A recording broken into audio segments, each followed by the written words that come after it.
आओ आओ, शांत हो जाओ, शाबाश। पब्लिक के लिए तो तुम दोनों बहुत ही चहेते बन गए हो। अब हमारी पार्टी ज्वाइन करके तुम दोनों ने हमारी पार्टी की भी शान बढ़ा दी है। हाँ, कहाँ है सीएम साहब? वो अभी मीटिंग कर रहे हैं।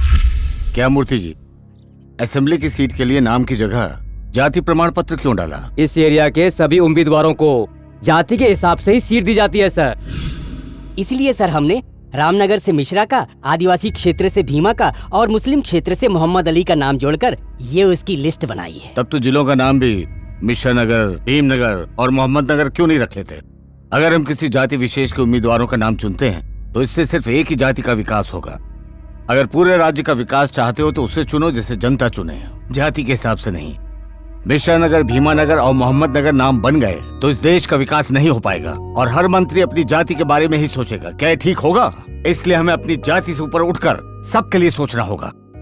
आई एम सॉरी, जो समझदार हैं, ईमानदार हैं और काबिल हैं, मेरे ख्याल से ऐसे ही लोग सीट पाने के योग्य हैं। मैं ऐसे को ही सीट दूंगा। नमस्कार सर। क्या तुम्हारे सामाजिक कार्यकर्ता यहाँ पर आ गए हैं? हाँ सर, वो बाहर ही खड़े हैं। सर, आईजी सर आपका वेट कर रहे हैं। Good morning sir. Good morning. ये जो आपने रिपोर्ट मंगवाई थी,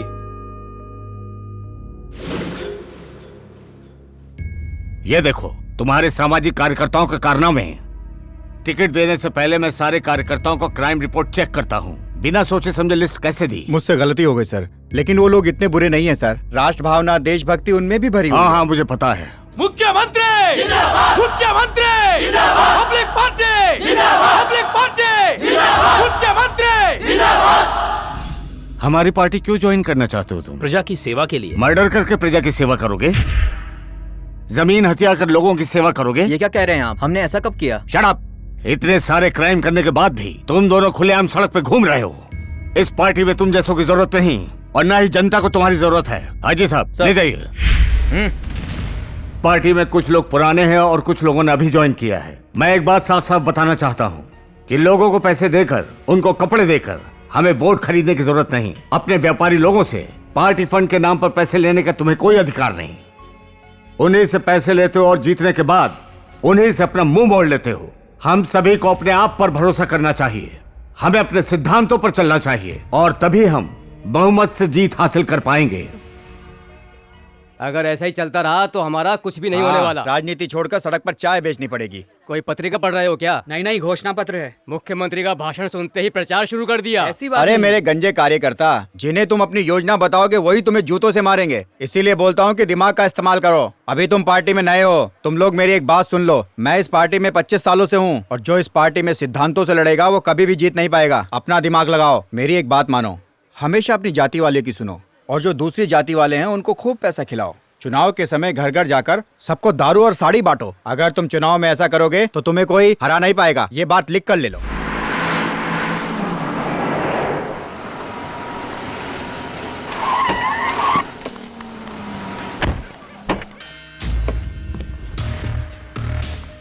अरे सर, चुनाव प्रचार के लिए इस गांव में आने की क्या जरूरत है? जाति के हिसाब से हमने अपनी लिस्ट बना ली है।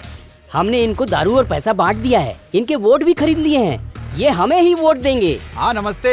जैसे हर दिवाली पर हम अपने घर को कलर करा के नया कराते हैं, उसी तरह हर 5 साल बाद जब इलेक्शन का टाइम आए तो जनता की सेवा कर लो।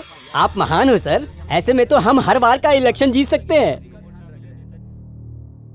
लगता है ये लोग आपके स्वागत के लिए हाथ में डंडा लेके खड़े हैं, जैसे 5 साल का गुस्सा एक बार में ही निकाल लेंगे।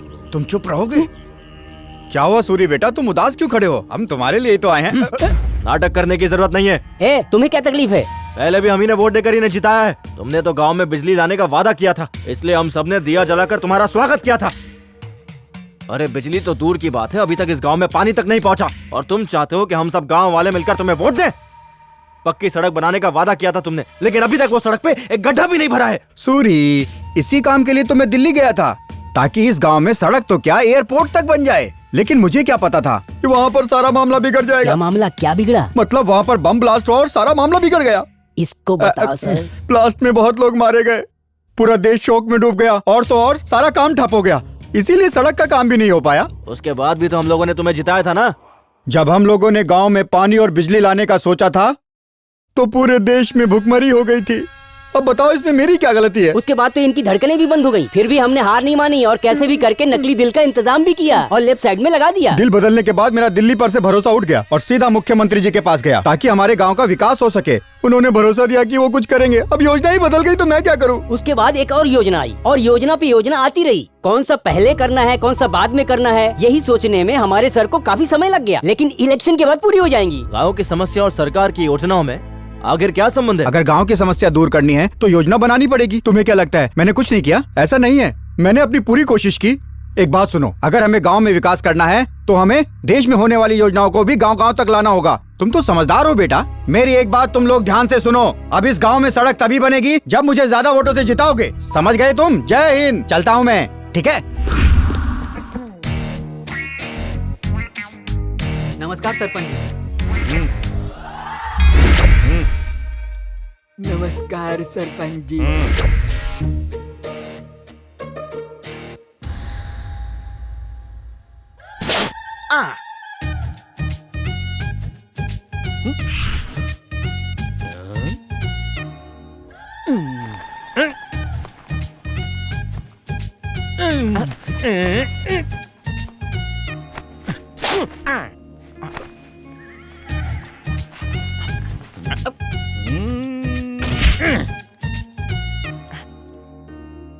मालिक थोड़ा मुझे भी देना ना।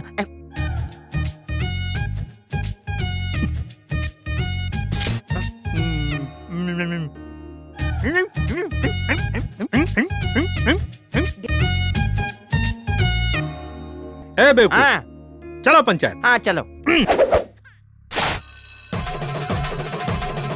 मामला क्या है? आपको बुचन्ना ने बुलाया है। अरे छोड़ दो, मुझे मर जाने दो। बस मैं अब जिंदा नहीं रहना चाहता। जब तक मैं बाप जी से नहीं मिल लेता मैं जिंदा नहीं रहना चाहता। मैं यही चलता रहूंगा। अगर 1 घंटे के अंदर वो मुझसे नहीं मिले तो मैं अपनी जान दे दूंगा। छोड़ दो मुझे मरना है। रुक ना। तेरी हिम्मत कैसे हुई बाप जी को बुरा कहने की? अरे बात तो सुनो, बाप जी हमसे बात नहीं कर रहे बात हैं। तो दूर, सुबह से उन्होंने खाना भी नहीं खाया है। क्या हुआ उन्हें? उनको भगा दिया। भगा दिया? पास के एक गांव में जब वो इलेक्शन के लिए गए थे तब उनको गांव से धक्के देकर भगा दिया। मेरे बाप जी पर हाथ उठाया, उसका नाम बताओ मुझे। सूरी।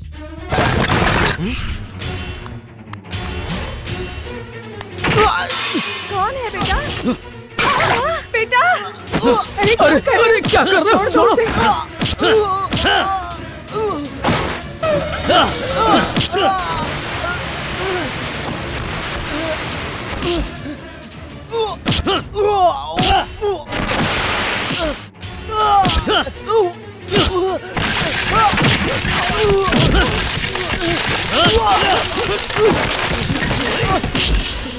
मेरे बाप जी की बेइज्जती करने की तेरी हिम्मत कैसे हुई?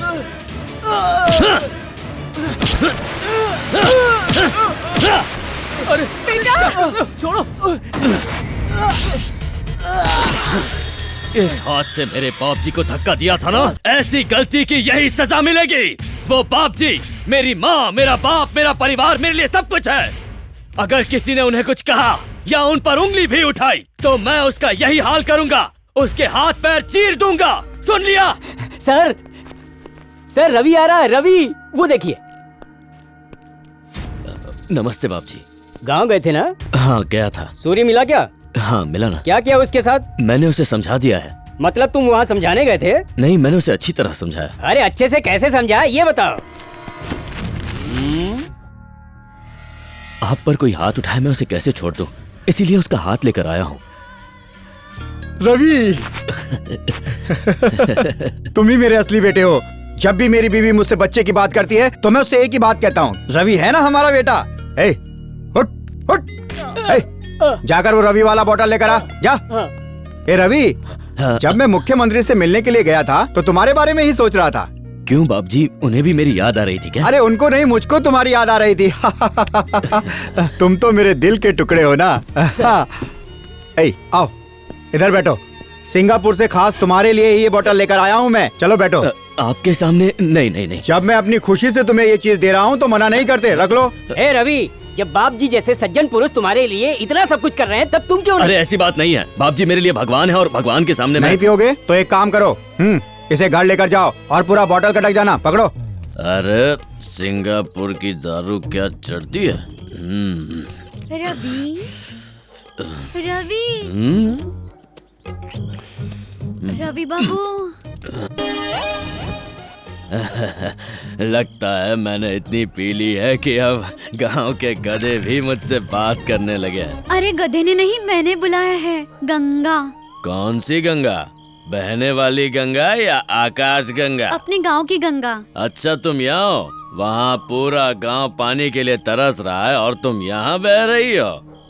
मैं तुम्हारा ही तो इंतजार कर रही थी। अच्छा, जरा 5 मिनट के लिए अंदर तो आओ, तुम्हें कुछ दिखाना है। 5 मिनट में ऐसा क्या दिखा दोगी? जो भी तुम देखना चाहो। 1 घंटा रुका तो? पहले चलो तो सही। और सुबह तक रुका तो? सुबह तक तो तुम्हें कुछ याद ही नहीं रहेगा। आओ ना। थोड़ी सी भी अकल नहीं है तुझमें? ऐसे कोई भी तुझे बुलाएगा और तू उसके घर चला जाएगा? तुझे मुझ में और इस लड़की में कोई फर्क समझ नहीं आता क्या? अरे मुझे लगा तुम हो, इसमें मेरी क्या गलती है? इसने तुम्हारी साड़ी पहन रखी है, इसीलिए ये सब हुआ। कैसी औरत है ये? मेरी ही साड़ी पहनकर मेरी ही रवि को पहला फुसलाकर बुलाती है। तुम और ये दोनों जाओ भाड़ में। मेरी साड़ी खराब कर दी, अब इसे धोना पड़ेगा।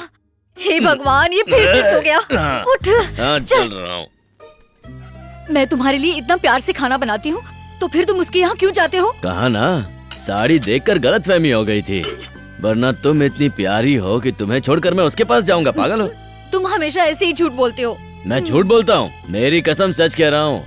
तो क्या सच में मैं तुम्हारे दिल में हूँ? अरे सिर्फ दिल में ही नहीं, तुम तो हर जगह हो। यहाँ इस पानी में तुम हो, इस खाने में तुम हो, और तो और तुम मेरे मन में भी हो। तुम्हारे अलावा मैं किसी के बारे में नहीं सोच सकता। सच बोल रहे हो ना?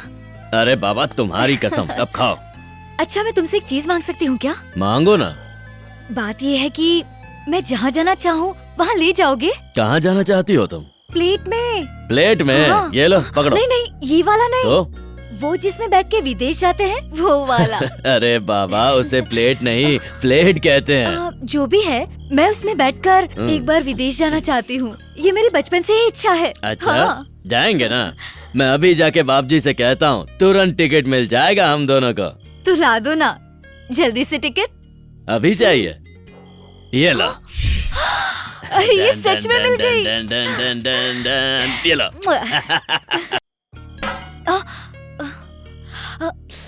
खाना बहुत अच्छा था, तुम्हारे हाथ में जादू है। और खाओ ना, सब तुम्हारे लिए है। खिलाओ। हाँ, और खिलाओ। खिला खिला कर इस आदमी को तुमने भैंसा बना दिया है। यहाँ की खाता है, बाहर जाकर झगड़ता है, और इन सब की वजह तुम हो। जाने दो, मुझे जो करना है करूंगी। शादी करूंगी तो इसी से करूंगी, वरना किसी से नहीं। अगर ये इसी तरह हमारे घर में आता रहा तो एक दिन गांव वाले हमारे मुंह पर थूकेंगे। अगर मेरी मर्जी से शादी करोगी तो खुश रहोगी। ऐसी उम्मीद मुझसे नहीं रखना। मैं सिर्फ और सिर्फ रवि से ही प्यार करती हूँ। पता नहीं क्या देखा था तुमने इसमें। न इसके पास जमीन है न जायदाद। दिन भर उस एमएलए के आगे पीछे घूमता है, बस उसी की शराब पीता है और उसके कहने पर लोगों के हाथ पैर उखाड़ता है। सुनो, अगर तुमने इससे शादी की तो यहाँ नहीं रहोगी, तुम भी जेल जाओगी। जेल भी जाना होगा तो जाऊंगी, लेकिन शादी रवि से ही करूंगी। अगर इससे शादी हुई तो मैं अपनी जान दे दूंगा। मैं तो इस जन्म में तो क्या, बल्कि उस जन्म में भी रवि के साथ ही अपनी जिंदगी गुजारूंगी, नहीं तो फांसी लगा लूंगी। तुम फांसी लगाओगे और मैं खड़ा देखता रहूंगा? तुमसे पहले मैं फांसी लगा लूंगा। पहले मैं मरूंगी। तुम नहीं, मैं मरूंगा। मैं मरूंगी। मैं मरूंगा। मैं मरूंगा। मैं मरूंगा। चिल्ला क्यों रहे हो? ये पकड़ो दोनों। चुप। दरवाजा बंद करो और खुद को फांसी लगा लो। वैसे भी तुम्हें रोकने कोई नहीं आएगा।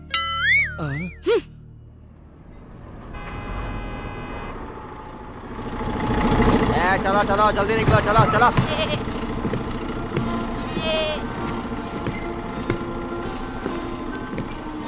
भैया आ जाइए।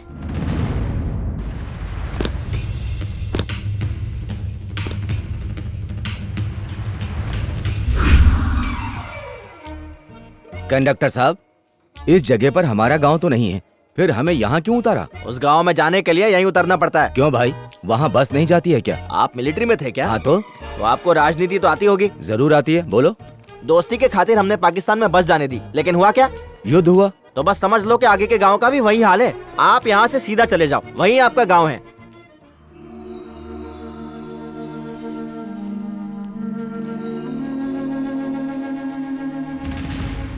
अब समझ में आया कि यहाँ बस क्यों नहीं आती है। अगर ये गड्ढे इसी तरह रहे तो कुएं बन जाएंगे। अगर पानी होगा तभी ये कुएं बन पाएंगे। क्यों भैया, यहाँ पानी नहीं है क्या? वो देखो। हम ऐसे गांव में आए हैं जहाँ पीने के लिए पानी भी नहीं है। तुम रुक क्यों गई? वहाँ देखिए। मतलब पानी ही नहीं, बिजली भी इस गांव में नहीं आती। चलो फिर, हम कर भी क्या सकते हैं? भैया, कारगिल में आपने लड़ाई की और वहाँ लड़ते लड़ते आपने क्या क्या सहा इसका अंदाजा भी नहीं है मुझे।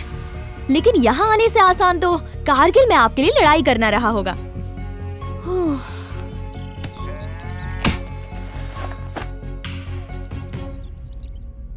अजनबी लगते हो, किसके घर आए हो? इस गांव में रहने के लिए मकान चाहिए। इस गांव में? इस गांव में बाहर से लोग आने से भी कतराते हैं, और आप शहर से इतनी दूर यहाँ गांव में आए हैं। अच्छा है। अरे गर्मी बहुत है, बाहर खड़े रहोगे तो लू लग जाएगी। बैठिए बैठिए। वैसे किस काम से इस गांव में आए हैं? मैं टीचर हूँ और यहाँ पढ़ाने आई हूँ। मतलब आप टीचर हो, और टीचर का मतलब गुरु होता है, और हमारे यहाँ गुरु ईश्वर का अवतार होता है। मतलब आप देवी हो, मुझे आशीर्वाद दो। ये कौन है? मेरे भैया। अच्छा, मेरी दीदी के भैया, तो फिर मेरे भी भैया। बेटा, अगर ऐसे ही बकबक करती रहोगी तो इन्हें जलपान कौन कराएगा? मैं भूल गई, मैं अभी लेकर आती हूँ। मेरी बेटी है, मेरी बेटी बहुत ही चंचल है, दिन भर बकबक करती है। इस गांव में तो थैंक यू। मैंने सिर्फ दूसरी कक्षा तक ही पढ़ाई की है, लेकिन जब मैं तीसरी कक्षा में गई तब तक हमारे मास्टर जी गांव छोड़कर भाग गए।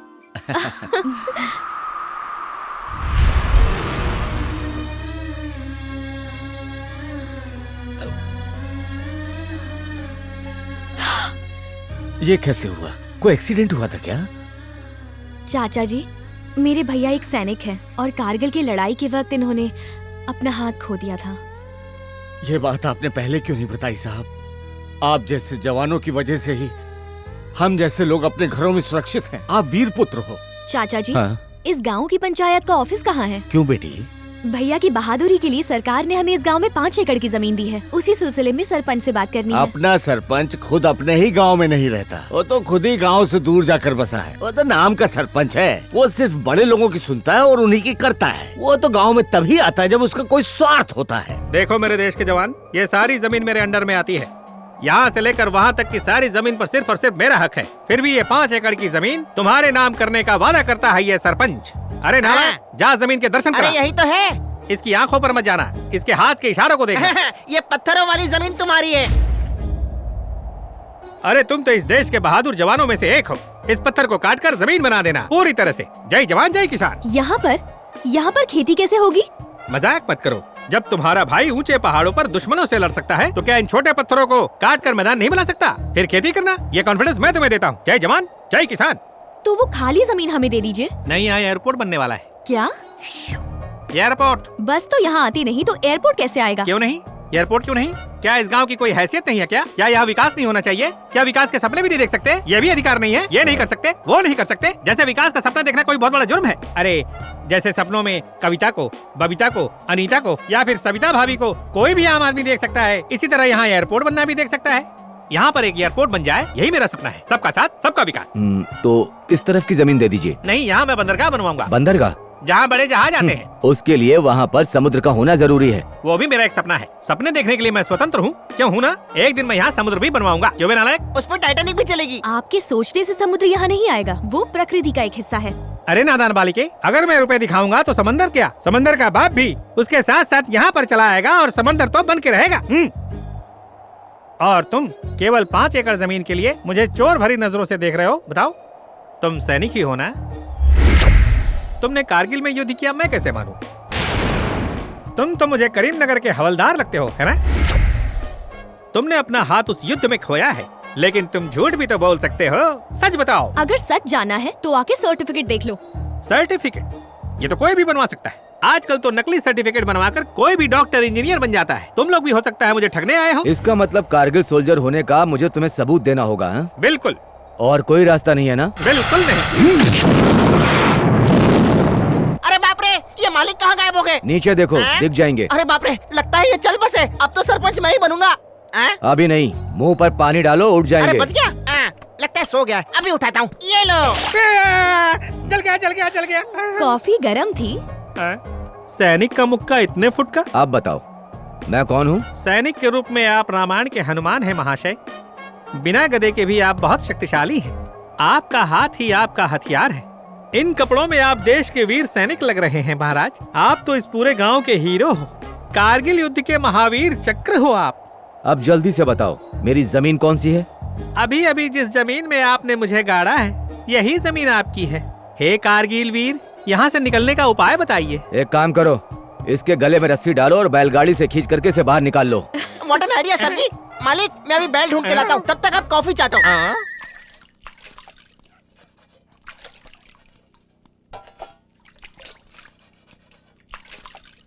ये जरूर वही होगी, अब तक मेरा इंतजार कर रही है। क्या हुआ दीदी? क्या किया इसने?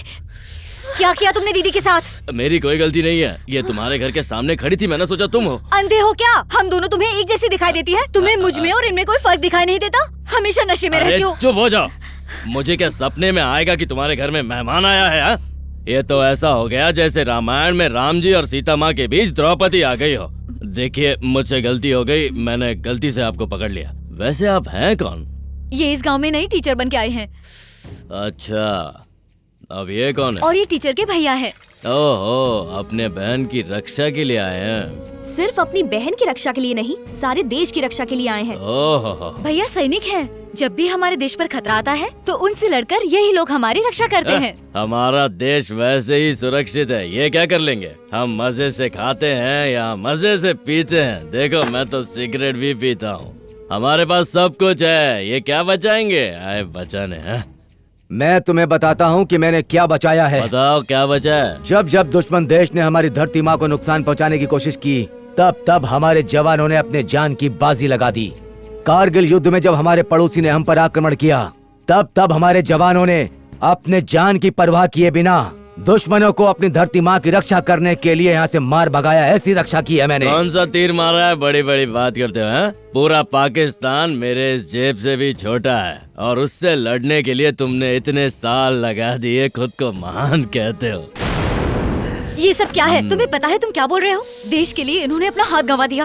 अच्छा, और इनके साथ तुम ऐसे बात कर रहे हो? सरकार ने इन्हें अपने गांव में 5 एकड़ जमीन दी है।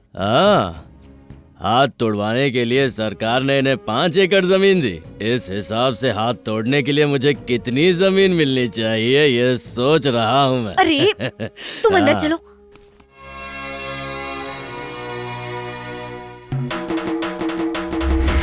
गांव वालों सुनो, गांव में पोलिंग बूथ लग चुका है। सभी गांव वाले पोलिंग बूथ पर वोट देने आ जाएं। सभी गांव वालों से निवेदन है कि अपना वोटर कार्ड लेकर मतदान देने आए। सुनो।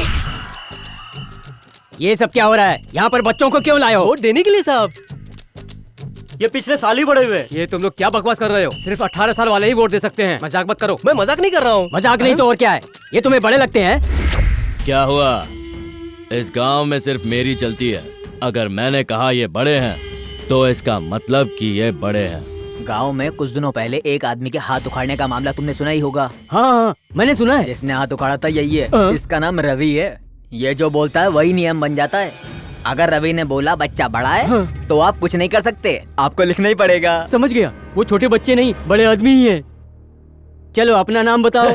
महेंद्र बाहुबली साहब, उम्र 35 साल। लिखाओ लिखाओ, ये 35 का लगता है। ये है देव सेना, उम्र 22 साल। साहब जल्दी से इसका नाम लिखिए, क्योंकि मुझे किसी काम से जाना है। इसका नाम है भल्लाल देव और उम्र है 22 साल। ये कैसे काम कर रहे हैं आप? इन बच्चों का नाम वोटर लिस्ट में क्यों लिख रहे हैं? ये काम हम बड़ों का राष्ट्रीय अधिकार है। सरकारी अफसर होने के बावजूद इन जैसों की हाँ में हाँ मिला रहे हैं। शर्म नहीं आती आपको? उनको देखो, चाहे वो 80 साल का बूढ़ा हो या ये 8 साल के बच्चे, सब वोट करेंगे। तुम यहाँ पर नहीं हो ना?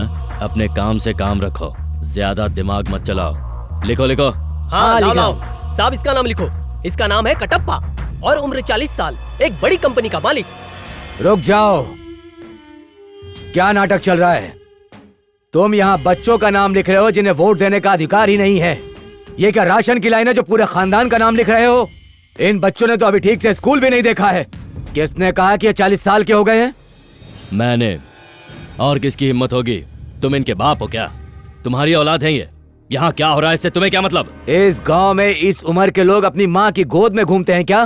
तू भी घूमता है? बता। घूमता हूँ। इस गांव के लोग ऐसे ही जीते हैं और यहाँ पर यही होता आ रहा है पिछले 50 सालों से। इस गांव के बड़े भी अपने बाप की उंगली पकड़ते हैं। अब समझ में आया, ये एक अलग गांव है, ये एक स्पेशल गांव है। चुप हो जाओ। तुम्हारा कोई हक नहीं बनता कि तुम सरकार के बनाए हुए नियमों को तोड़ो, प्रजातंत्र का मजाक बनाते हो। इसी तरह छोटी बच्चियों की शादी करके उनका जीवन नरक बना दोगे। छोटे बच्चों से वोट दिला करके किसी घटिया नेता को जिताकर उसकी सरकार बना दोगे। तुम जैसे घटिया लोगों की वजह से ही प्रजातंत्र मजाक बनकर रह गया है। जब एक बुरा आदमी नेता बनता है तो ऐसा आदमी समाज और संस्कृति को बर्बाद करके रख देता है। तुम छोटे बच्चों के वोट से ऐसे आदमी की सरकार बनाना चाहते हो जो 5 साल के लिए इस देश के विकास को रोक दे। मैं ऐसा होने नहीं दूंगा, बिल्कुल नहीं। अभी तो तेरा सिर्फ एक हाथ नहीं है, यहाँ से नहीं गया तो दूसरा भी खो देगा। अरे नहीं बेटा। चाचा जी, इस गवार से बहस करके मेरे भैया ने बहुत बड़ी गलती की है। तुम लोग वोट दिलवा के किसी को भी जितवाते हो, फिर 5 साल तक वो दिखाई नहीं देते। इसलिए इस गांव का आज तक विकास नहीं हुआ और ना ही कभी तुम लोग होने दोगे।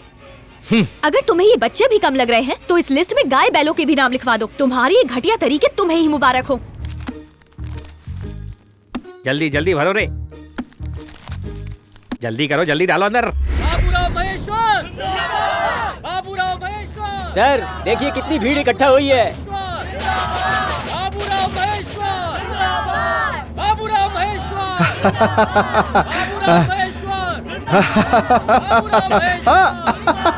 रवि, आ इधर आजा। तू तो मेरे जिगर का टुकड़ा है।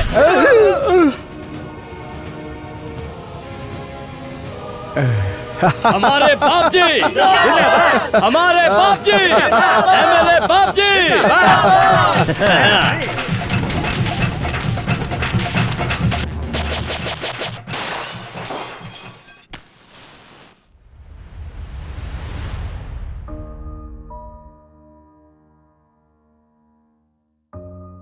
ये क्या साहब, इस गांव में कभी भी बिजली नहीं आई, फिर भी आपने लालटेन जलाकर गांव को रोशन कर दिया। किस खुशी में साहब? कल त्योहार जो है, त्योहार है स्वतंत्रता दिवस। ओह अच्छा अच्छा, तो इस बार गणपति का त्योहार 15 अगस्त को आ रहा है। गणपति का त्योहार तो हिंदुओं के लिए है, क्रिसमस का त्योहार ईसाइयों का और रमजान मुसलमानों के लिए है, लेकिन ये आजादी का त्योहार सभी के लिए है, फिर वो चाहे किसी भी मजहब का हो या जाति का हो। कल हमारी आजादी का दिन है बाबा। माफ कीजिए साहब, हम लोगों ने बिजली और पानी के अलावा आज तक कभी कुछ सोचा ही नहीं। आजादी क्या होती है हमें कुछ पता ही नहीं साहब। झंडा फहराने के लिए कौन आएगा? सरपंच या एमएलए? उनको बुलाने से कोई फायदा नहीं, वो नहीं आने वाले। पर झंडा फहराने के लिए कोई नेता तो चाहिए ना। इस तिरंगे को किसी भी नेता की जरूरत नहीं है बाबा, भारतीय होना काफी है। तो रस्सी कौन खींचेगा? आप हो ना। मैं? इस पूरे गांव में आप ही हैं जो इस तिरंगे को फहरा सकते हैं। इस गांव में गुंडे और मवाली तो बहुत मिल जाएंगे, लेकिन आप जैसा कोई नहीं है जिसे अपने देश और मिट्टी से इतना ज्यादा प्यार है। तो ये सिर्फ आप ही कर सकते हैं।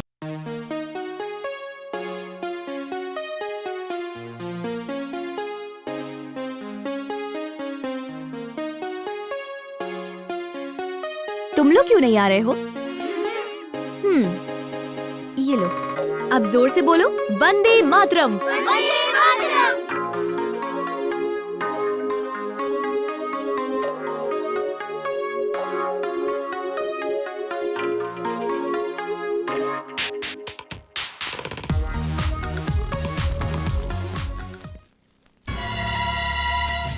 यहाँ से झंडा कौन ले गया? हाँ चल थला। इन लोगों की इतनी हिम्मत! इस तरह से झंडे का अपमान कर रहे हो? अरे मार करो, बचाओ। रुक जाओ। ये सब क्या है? इन बेचारों को क्यों मार रहे हो? क्या किया इन्होंने? ये लोग तुम्हारी ही वजह से बिगड़े हुए हैं। जरा इनसे पूछो क्या किया है। क्या किया है?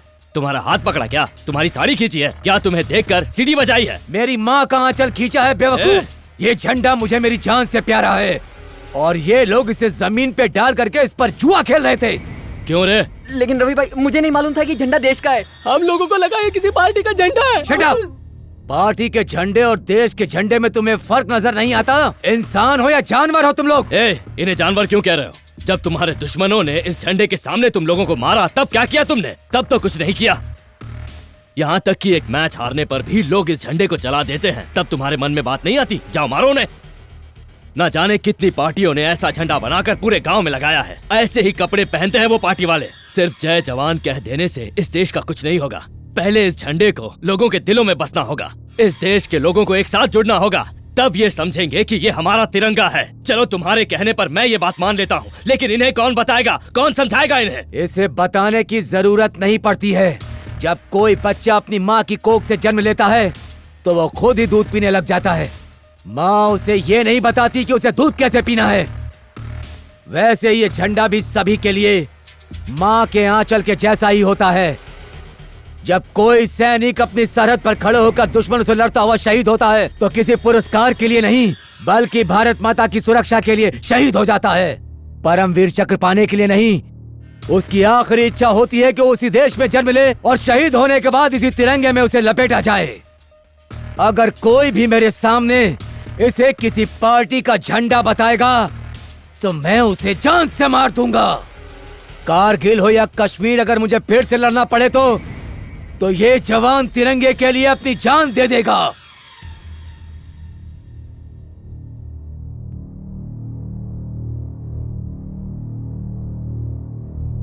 ये मैं आज भी गर्व से गाता हूँ। स्वतंत्रता दिवस पर ही नहीं, हर दिन इसे फहराने की इच्छा है मुझ में।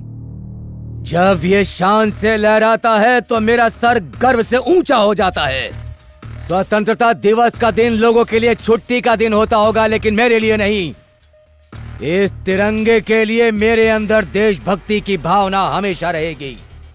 तिरंगे का सम्मान सिर्फ स्वतंत्रता दिवस पर ही नहीं, देश के हर नागरिक के दिल में हमेशा होनी चाहिए। तिरंगा कोई साधारण कपड़ा नहीं है जो नेताओं की गाड़ियों पर लगा दिया जाए। ये वो कपड़ा है जिसके आगे हर भारतीय को सर झुकाना चाहिए। जय हिंद। आपने उन सभी लोगों को सीट दी है जो नए हैं, अनुभवहीन हैं, पहली बार इलेक्शन लड़ रहे हैं। लेकिन मैं जब से इस पार्टी की नींव रखी गई है तभी से इस पार्टी की जी जान से सेवा कर रहा हूँ। ये तो आपको पता है कि पिछले 3 बार से मैं लगातार विधायक का चुनाव जीत रहा हूँ। इस पार्टी के लिए जी जान एक कर रहा हूँ। उसके बाद भी आपने मेरे किसी भी उम्मीदवार को टिकट नहीं दिया। क्या मेरा हक नहीं है कि मैं पार्टी से टिकट की उम्मीद करूं? आपकी जाति का नहीं हूं, इसीलिए मुझे टिकट नहीं दिया। मंत्री बनने के लिए किसी जाति का नहीं, चरित्र का, ईमानदारी का, अनुभव का होना जरूरी है। आपका मतलब क्या है? मतलब आप अच्छी तरह से जानते हैं, फिर भी आप हमारे मुंह से अपने कारनामे सुनना चाहते हैं। मुख्यमंत्री होकर आप? मुख्यमंत्री की हैसियत से ही बता रहा हूँ। तुम हर साल गांव के विकास के लिए सरकार से लाखों रुपए लेते चले आए हो, लेकिन विकास के नाम पर कुछ नहीं किया। तुमने थोड़े से पैसों से भी अगर तुमने अपने क्षेत्र में कुछ अच्छा काम किया होता तो सीट क्या, मैं तुम्हें मंत्री बना देता। क्यों चुप क्यों खड़े हो? मेरी बात ध्यान से सुनो बाबूराव। अगर परिवार के 3 बच्चों में कोई बच्चा नालायक हो जाए तो पिता अपने उस बच्चे को घर से निकालता नहीं है, बल्कि उसे सही गलत का मतलब समझाता है। 25 साल से तुम इस पार्टी से जुड़े हो, इसलिए मैं तुम्हें पार्टी से निकालना नहीं चाहता, बल्कि तुम्हें एक और मौका देना चाहता हूँ। समझे? मेरी बात मानो, तुम बहुत सीनियर हो, इसलिए ये बात तुम्हें आखिरी बार समझा रहा हूँ। इसीलिए कम से कम एक सीट तो मुझे देनी चाहिए थी ना सर। ये सीट अच्छे और ईमानदार लोगों के लिए है, तुम्हारे लिए नहीं। मना करने के बाद भी तुम लोग पानी लेने चले आते हो। यही एक कुआं बचा हुआ है, अगर तुम लोग भी यहाँ पानी लेने आओगे तो हमें पानी कैसे बचेगा? अगर हम थोड़ा सा पानी ले लेंगे तो तुम्हारा कुआं सूख जाएगा क्या? मेरा कुआं है, मैं पानी दूं या न दूं, तुम्हें इससे क्या लेना देना है? कैसी बात कर रहे हैं आप? हम इतनी गर्मी में पानी के लिए कहाँ कहाँ भटकेंगे? हाँ, जैसे कि यहाँ बहुत बड़ा तालाब है और हम लोग पानी दान करने के लिए बैठे हैं। तो क्या हम बिना पानी पिए ही रहेंगे? अगर ये बचा हुआ पानी तुम लोगों को दे दिया तो हमको भी ये गांव छोड़कर पानी के लिए कहीं और गांव में जाना पड़ेगा। ए बुढ़ाऊ, ज्यादा बकबक मत कर, हम पानी लेने आए हैं। चलो रे, पानी लेते हैं। ए, हमारे पानी को कोई हाथ नहीं लगाएगा। रुक जाइए, इन्हें पानी क्यों नहीं दे रहे हो? हम क्या करें, इस गांव में सिर्फ एक ही कुआं है, पानी खत्म हो जाएगा तो हम क्या करेंगे? चुप करो। पानी के लिए तुम लोग आपस में जानवरों की तरह लड़ रहे हो। तुम लोगों को शर्म आनी चाहिए अपने ऊपर। अगर तुम लोगों को पानी चाहिए तो सरपंच के पास चलो। मालिक, मालिक दरवाजा खोलो, वो जवान आया है, क्या हुआ? आप ही को ढूंढ रहा है। कौन सा जवान? उम्र में जवान, ताकत में जवान, मुझसे भी जवान? कौन जवान है? सामने आओ। अबे नालायक, पूरा नहीं बोल सकता था कि वो कारगिल वाला जवान आया है? मुझे जमीन के अंदर गाड़ने के बाद बताएगा? गुरु, कारगिल वाले जवान भाई अंदर आइए। आइए, आइए, कुर्सी पे बैठिए। बैठिए। जय जवान जय किसान। आपके भाई के कारण ही हमारा देश सुरक्षित है। आप क्यों आए, मुझे ही बुलवा लिया होता गुरु। गुरु, इस बार मुझे जमीन में दफनाने तो नहीं आए है ना? नहीं, ऐसी बात नहीं। ठीक है। पानी की कमी से गांव के सारे कुएं सूख गए हैं जी। गांव में अब रहना मुश्किल हो गया है। आप मेरी जमीन ले लो, लेकिन गांव वालों को पानी दे दो। सही पकड़े हैं, आपका फैसला बिल्कुल जायज है, परंतु यहाँ पानी लाना मेरे वश में बिल्कुल नहीं है। लेकिन आप तो सरपंच है ना? सरपंच होने का बहुत नाजायज फायदा उठाते हैं। सरपंच से ऐसी बातें नहीं करते। मैं गांव में जरूर जाता हूँ, लेकिन वहाँ गंदगी होती है, इसीलिए घर आकर नहाना पड़ता है, दबा कर भोजन करना पड़ता है, फिर पचाने के लिए डांस करना पड़ता है। मतलब आप गांव वालों के लिए कुछ नहीं करते? करूँगा ना, जब बिजली कड़केगी, बादल बरसेंगे और फिर बिजली आ जाएगी। बादल से बिजली कैसे? कैसे? बादल से पानी और बिजली से करंट। बिजली से करंट कैसे होगा? कैसे नहीं होगा? हमने तो पेट्रोल की जगह पानी का उपयोग सोचा है। पानी से यहाँ पर गाड़ियाँ भी चलेंगी। तुम्हें समझ में नहीं आया क्या? सिगरेट पीने से धुआं बनता है और धुएं से फिर बादल, बादल से बारिश होती है और फिर बारिश के बाद बाढ़। जब बारिश ज्यादा होती है तो बहुत कीचड़ बनता है और कीचड़ में कमल खिलता है। इसी तरह बादल के गरजने से बिजली का निर्माण करूंगा और घर घर में बिजली पहुंचाऊंगा। क्या बात है सर, आपने जो सपना देखा है वो तो बहुत बढ़िया है। पानी का आइडिया कैसा लगा आपको? बढ़िया। फिर तो हम लोगों का इस गांव में रहना बेकार है। 100% बेकार। अरे इस गांव के लोग तो महीने में एक बार भी नहा ले तो बहुत है, और ऐसे गांव वालों के बीच इंसान तो क्या जानवर भी रहना बिल्कुल पसंद नहीं करेगा। इसका मतलब गांव वाले जानवरों से भी बदतर हैं, हाँ? आपने बिल्कुल सही कहा श्रीमान, और ये बात मैं सीना ठोक कर कहता हूँ। आप इन गांव वालों को नहीं जानते। इन गांव वालों की जिंदगी कीड़ों मकोड़ों से भी बिल्कुल बदतर है, बोले तो एकदम बदतर।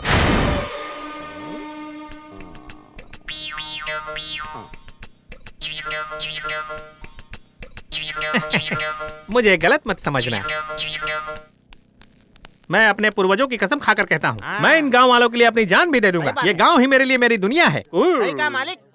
इस गांव को शहर तो क्या, इस गांव में बिजली, पानी, सड़क तो क्या, मैं यहाँ पर एयरपोर्ट से लेकर बंदरगाह तक बनवा दूंगा। प्रति व्यक्ति को पूजने के लिए अलग अलग मंदिर तक बनवा दूंगा। बोलिए स्वामी। मालिक की जय हो। कारगिल के वीर जवान, आप जा रहे हो, मेरा क्या होगा? हम गांव वाले तुम्हारे लिए जानवर से भी बदतर है ना? ऐसा इस गधे ने बोला। मच्छर से भी गए गुजरे हैं? ऐसा भी इसी नालायक ने बोला था। तुमने तो कहा था कि हम कीड़े मकोड़े हैं। ये भी मुझे इसीलिए बताया था गंगा बहन। मेरे लिए तुम तो भगवान हो। हम महीने में एक बार नहाते हैं। हम लोगों को जीने का अधिकार नहीं।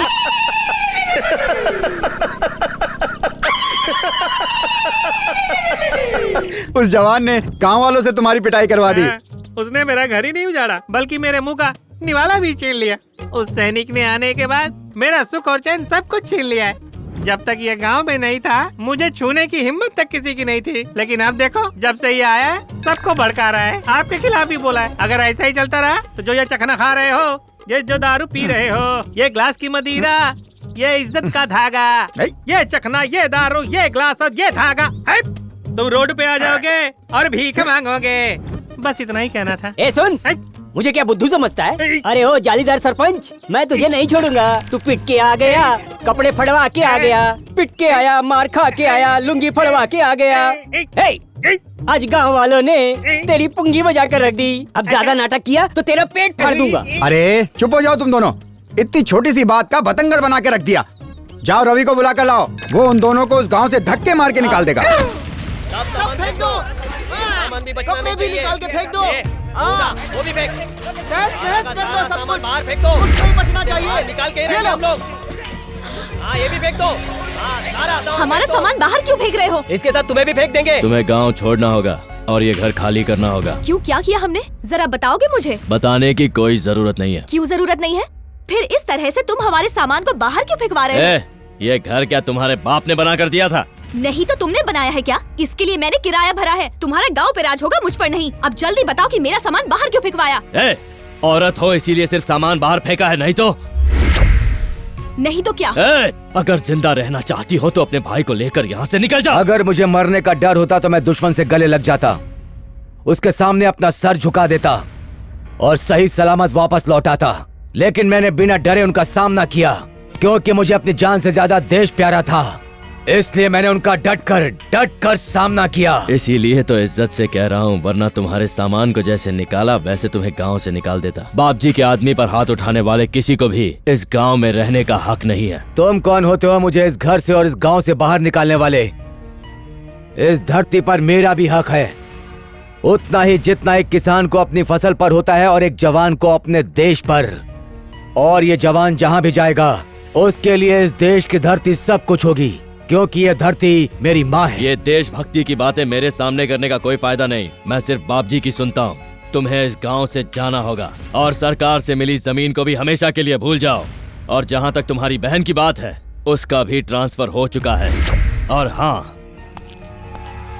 अगर तुम लोगों ने यहाँ से जाने से इनकार किया तो मैं तुम्हें जान से मार दूंगा। जब मैं दुश्मन की गोली से नहीं डरा तो तेरी बोली से क्या डरूंगा? तुम जैसे गरजने वालों को मैंने बहुत देखा है, जो केवल गरजते हैं, बरसते नहीं। तो बाप जी का फेंका हुआ एक प्यादा है जो सिर्फ उसी के इशारों पर नाचता है। भैया! रुको बाबा, छोड़िए, इसकी हिम्मत कैसे हुई? पागल करो, क्या कर रहे हो तुम? दूर रहो। क्या गलत बोला इन्होंने, बता। उस बाप जी के कहने पर तू किसी को भी मारने चला जाता है। तू तो इतने गिर गया कि उसके लिए कुछ भी करेगा। चुप कर। ये क्यों जाएंगे? इनको जाने को कह रहे हो? इन्होंने स्कूल को स्कूल नहीं मंदिर बना दिया है। कितना कुछ किया गांव के लिए। कारगिल के युद्ध में इन्होंने अपना हाथ गंवा दिया देश के लिए। इस गांव के सरपंच को गांव वालों के सामने बेनकाब किया। इन्हें इस गांव से जाने की कोई जरूरत नहीं है। इन्होंने ऐसा कोई गलत काम नहीं किया जो तू और तेरे बाप जी लोगों के साथ करते। जाना तो तुझे चाहिए, जा से निकल।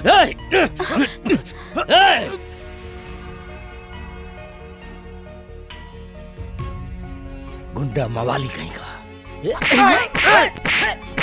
सामान फेंकते शर्म नहीं आई? सारा सामान अंदर रखो। चलो।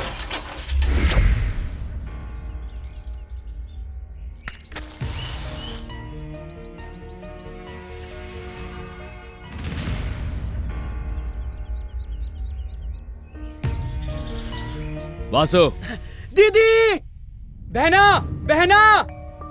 दीदी! क्या हुआ? क्या बात है? बहना! ये क्या दीदी, तुम पानी भरने में मेहनत कर रही हो और वहाँ तुम्हारी मेहनत पर पानी फिर गया है।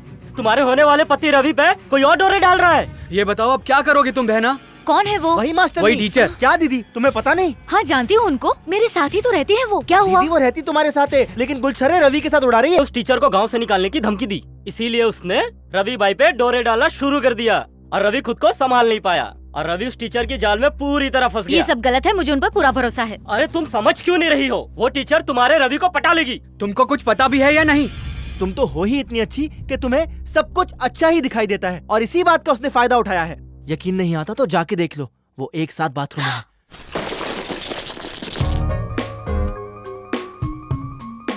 बच्चों, ये क्या खेल रहे हो तुम लोग? कंचे खेल रहे हैं। अगर खेलना हो तो लंगड़ी खेलो, गधा मार खेलो, उठा पटक खेलो। ऐसा कोई खेल खेलो जिसमें मजा आए। तो क्रिकेट खेले, मजा आएगा। क्या क्रिकेट क्रिकेट करते रहता है, उसमें क्या मजा है? चलो गुलेल मार खेलते हैं। गुलेल मार कैसे खेलते? बहुत ही आसान है। अगर कोई सुंदर लड़की जा रही हो, उसे मार कर तुरंत भाग जाओ। ऐसा मारूंगा ना, ये खेल किसी और को जाकर सिखाना, हम लोगों को नहीं। ज्यादा भोला बनने की कोशिश मत कर। मैं एक कला बताता हूँ।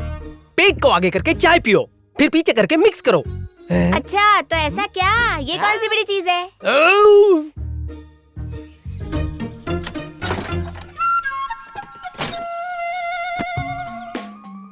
अरे उधर तो देख, टीचर कितनी खूबसूरत लग रही है ना। ए पागल, उसके बारे में ऐसा मत बोलो। तुमको क्या दिक्कत है? कह तो तू सही रहा है। वो देख, अब आएगा मजा।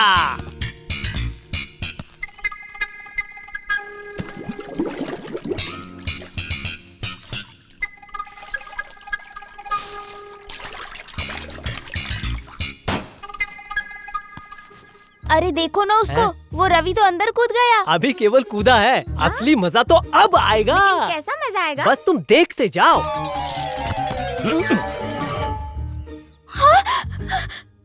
नहीं नहीं नहीं, तुम यहाँ क्या कर रहे हो? बाहर जाओ। अगर चुपचाप बैठी रही तो मैं चला जाऊंगा, वरना सबको बताऊंगा कि मैंने तुम्हें ऐसे देख लिया है। छी, इंसान हो या जानवर?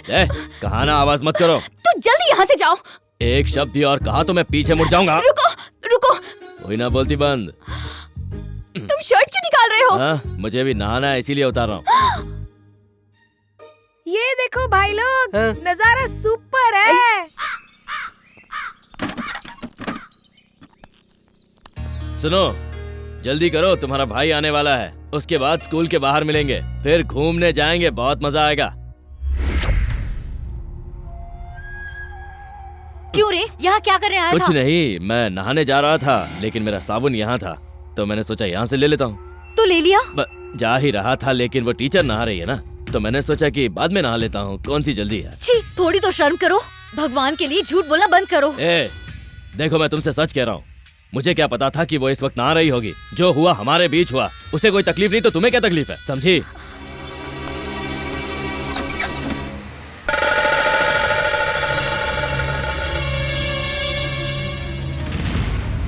मुझे तो लगता था तुम्हें सिर्फ पढ़ाना आता है, लेकिन तुम तो और भी बहुत कुछ कर लेती हो। मेरे रवि के साथ ऐसा करती हो कि दूसरों के साथ भी करती हो। शर्मिला, कुछ नहीं पता तो चुप रहो। बिल्कुल चुप रहना। तुम्हारी करतूत सबने देखी है कि तुम किसके साथ आ रही थी और अब अच्छाई का नाटक कर रहे हो। आखिर अपनी हरकत दिखा ही दी। बड़ी टीचर बनती फिरती है। इसको तो मर्दों के साथ नहाने में बड़ा मजा आता है। ऐसी औरतों को मैं जानती हूँ, जब भी कोई अच्छा मर्द देखती है तो डोरे डालने लगती है। मुझे तो पहले ही समझ जाना चाहिए था ये कैसी औरत है। औरत को हमेशा अपनी मर्यादा में रहना चाहिए, समझ में आया? अगर ये हर कहीं ऐसे ही मुंह मारती रही तो पूरा गांव बदनाम हो जाएगा। इसे बोलने का कोई फायदा नहीं है। मेरा घर छोड़ेगी या तुम्हें धक्के मार के निकालना पड़ेगा।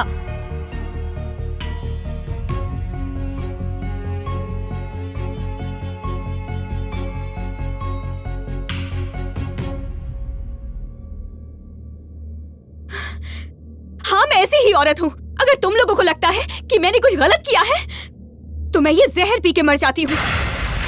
बस मैंने बहुत कुछ सुन लिया। अगर मैंने कुछ भी गलत काम किया है तो वही आदमी मुझे सही साबित करेगा जिसने मुझे सारे गांव के सामने बदनाम किया है। उसको तो सब कुछ पता है कि मैं सही हूँ या गलत हूँ।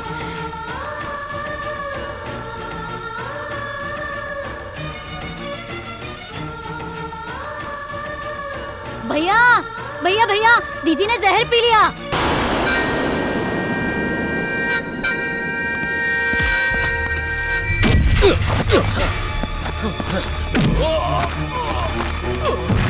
तेरे दलाल बाप जी ने औरतों और माँ की इज्जत करना नहीं सिखाया तुझे। उसके कहने पर तूने मेरी बहन को बदनाम करने की कोशिश की। मेरे बाप जी को तूने दलाल कहा?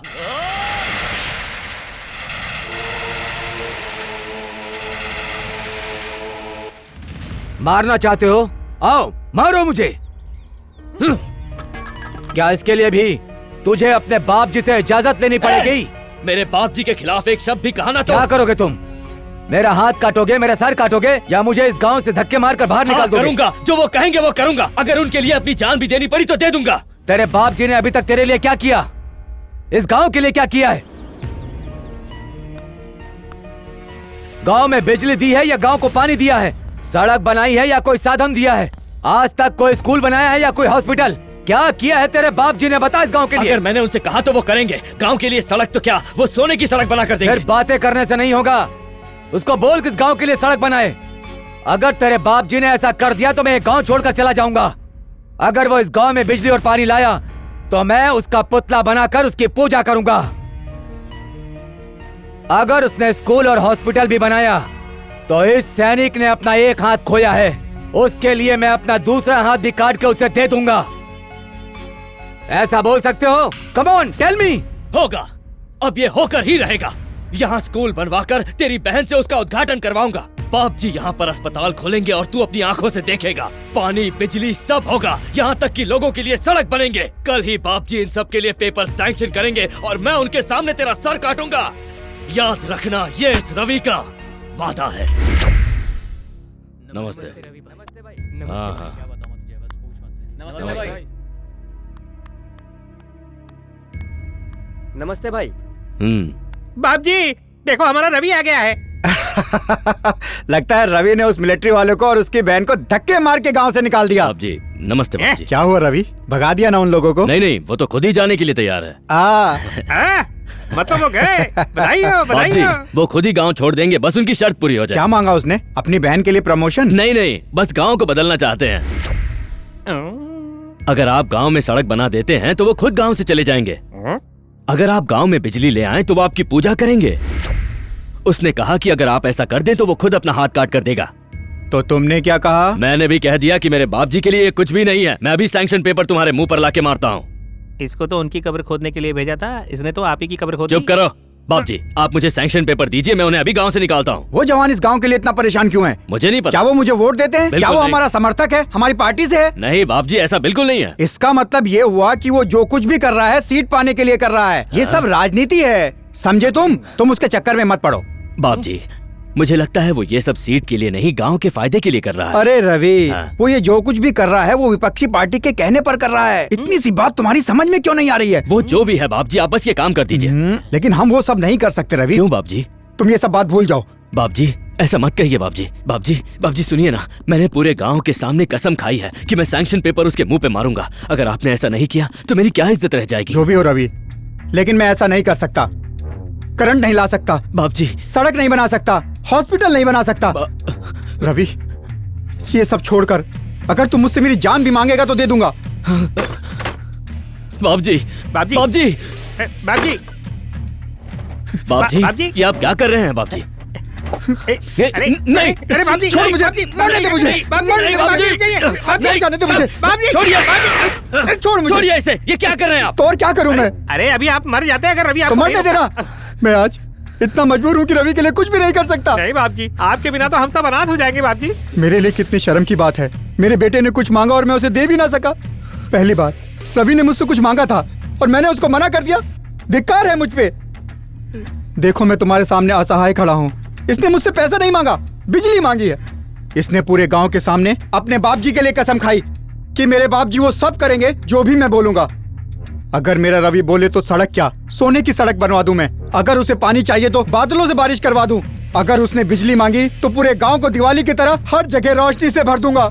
लेकिन मैं ऐसा कुछ भी कर नहीं पा रहा हूँ। मुझे जीने का कोई हक नहीं है। मर जाना चाहिए मुझे, मर जाना चाहिए। बाप जी, रघु, मुझे एक आइडिया आया है। हम ये घर बेच देते हैं और रवि के गांव की सड़क बनवा देते हैं। लेकिन इतने पैसों में तो सड़क नहीं बन पाएगी। तो क्या मेरी सारी जायदाद को बेचकर तो बन जाएगी सड़क? इससे तो केवल गड्ढे भर पाएंगे। बाप जी क्यों ना हम सरकार से पैसे मांग लें? अगर सरकार ने सुनी होती तो आज मुझे ये दिन न देखना पड़ता। पर सरकार तो हमारी पार्टी की है। हमारी पार्टी की सरकार होने के बावजूद हमें सड़क बनाने का अधिकार नहीं है। लेकिन बाप जी आप तो विधायक हैं। लेकिन एक आदमी इनकी कोई बात नहीं सुनता ना। ये पार्टी में पिछले 25 साल से अपने चप्पल खींच रहे हैं, लेकिन आज तक इन्हें मंत्री बनने का सौभाग्य प्राप्त नहीं हो पाया और इन्हें पार्टी मीटिंग से बाहर कर दिया।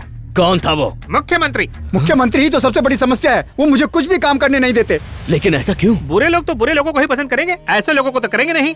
क्यों, ये राक्षस है क्या? चुप हो जाओ तुम। इन सब के लिए तुम इतना परेशान क्यों हो रहे हो रवि? शायद मैंने ही अपनी पार्टी के लिए कुछ नहीं किया होगा। अगर मुख्यमंत्री गलत हैं, तो फिर क्या कर सकते हैं? मुझे देखो, मैं भी तो आज तक रवि के लिए कुछ नहीं कर पाया। सही कहा आपने। आप तब तक कुछ नहीं कर सकते जब तक वो मुख्यमंत्री रहेगा। ऐसे तो मैं कभी कुछ नहीं कर सकता। जब तक उसके पापों का घड़ा भर नहीं जाता वो कभी नहीं मानेगा। वो कोई दूध पीने वाला बच्चा थोड़ी ना है। वो इतनी आसानी से अपनी कुर्सी नहीं छोड़ने वाला। इसका मतलब हम कुछ नहीं कर सकते?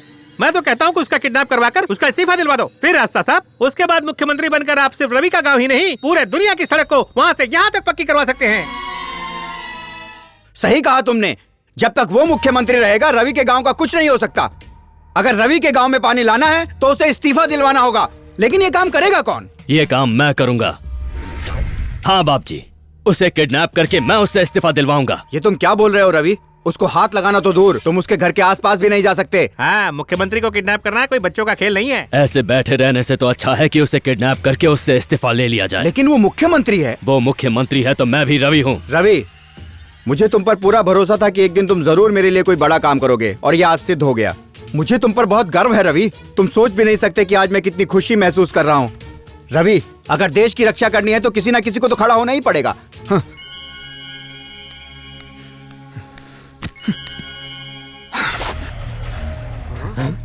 भगवत गीता में श्री कृष्ण ने कहा है कि न्याय के लिए किया गया कोई भी कार्य बुरा नहीं होता। तुम्हारी विजय हो। जाओ बेटे।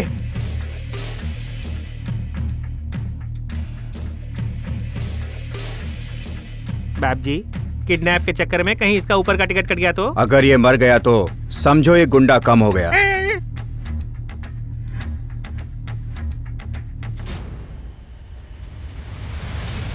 ओम भूर्भुवस्वः तत्सवितुर्वरेण्यं भर्गो देवस्य धीमहि धियो यो न प्रचोदयात्। हे भगवान, ये तो आपका भी प्रसाद चोरी कर लेता है। मैंने कहा पंडित जी, क्या आप 100 के बदले मुझे 2 50 का नोट देंगे? इस भिखारी के पास 100 रुपए कैसे आ गए? हाँ है मेरे पास। ले लीजिए, ये लीजिए। अब इसे अपने शुभ हाथों से डाल पेटी में डालिए। मेरे पैसे तो दो। अरे अभी तो दिए तुम्हें। तुमने केवल 50 रुपए दिए। मैंने तुम्हें कितने रुपए दिए? 50 रुपए। दान पेटी में कितने डाले? 50 रुपए। टोटल कितना हुआ? 100 रुपए। तो हिसाब बराबर। अरे काय का हिसाब बराबर? मैंने तुम्हें कितने दिए? 50 रुपए। इसमें कितने डाले? 50 रुपए। तो टोटल कितना हुआ? 100 रुपए हुए। हो गया ना हिसाब बराबर? अरे मैं ही तुझे मिला क्या सुबह सुबह? अरे दिमाग में भूसा भरा है क्या? मैंने तुम्हें 50 कितने दिए? इसमें कितने डाले? 50 रुपए। तो कुल मिलाकर कितने हुए? 100 रुपए हुए। मैं चलता हूँ। अरे लगता है मैं पागल हो जाऊंगा। अरे फिर से कंफ्यूज हो गए ना? इतना सोचोगे तो कंफ्यूज ही होगे ना? अकेले में सोचो, सब समझ में आएगा, ठीक है? दान पेटी में 50 रुपए डाले, हाथ में 50 रुपए। पूरे 100 तो हो गए, लेकिन मेरे 100 कहाँ हैं? नहीं दूंगा, भूल जा।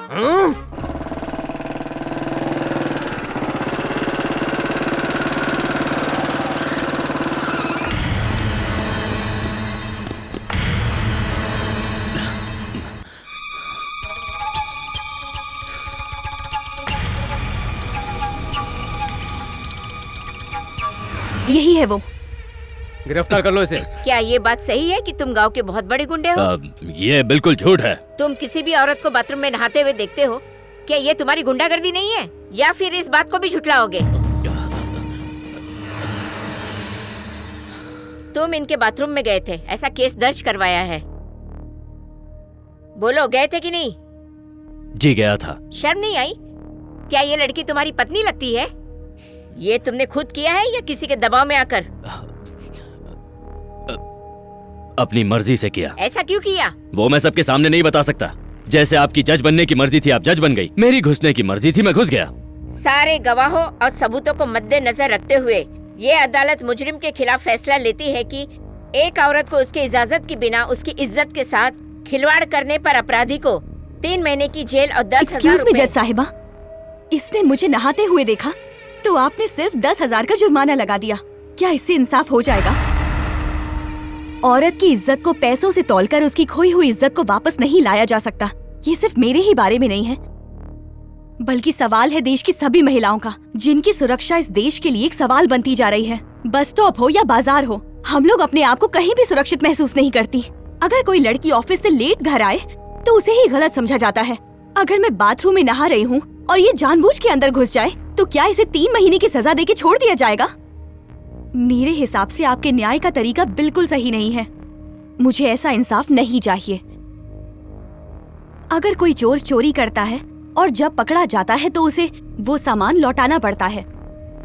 जब कोई बच्चा अपना खिलौना टूटने पर रोता है तो उसे चुप कराने के लिए मारा नहीं जाता, बल्कि दूसरा खिलौना दिया जाता है। मैं ये नहीं कह रही हूँ कि मुझे न्याय नहीं चाहिए, लेकिन मुझे मेरी इज्जत वापस चाहिए। ये कैसे मुमकिन है? तुम ही बताओ, तुम क्या चाहती हो?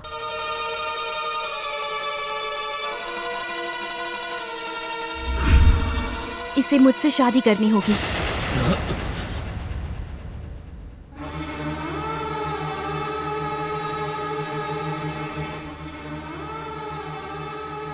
मेरे गले में मंगलसूत्र डालकर अपनी पत्नी बनाना होगा।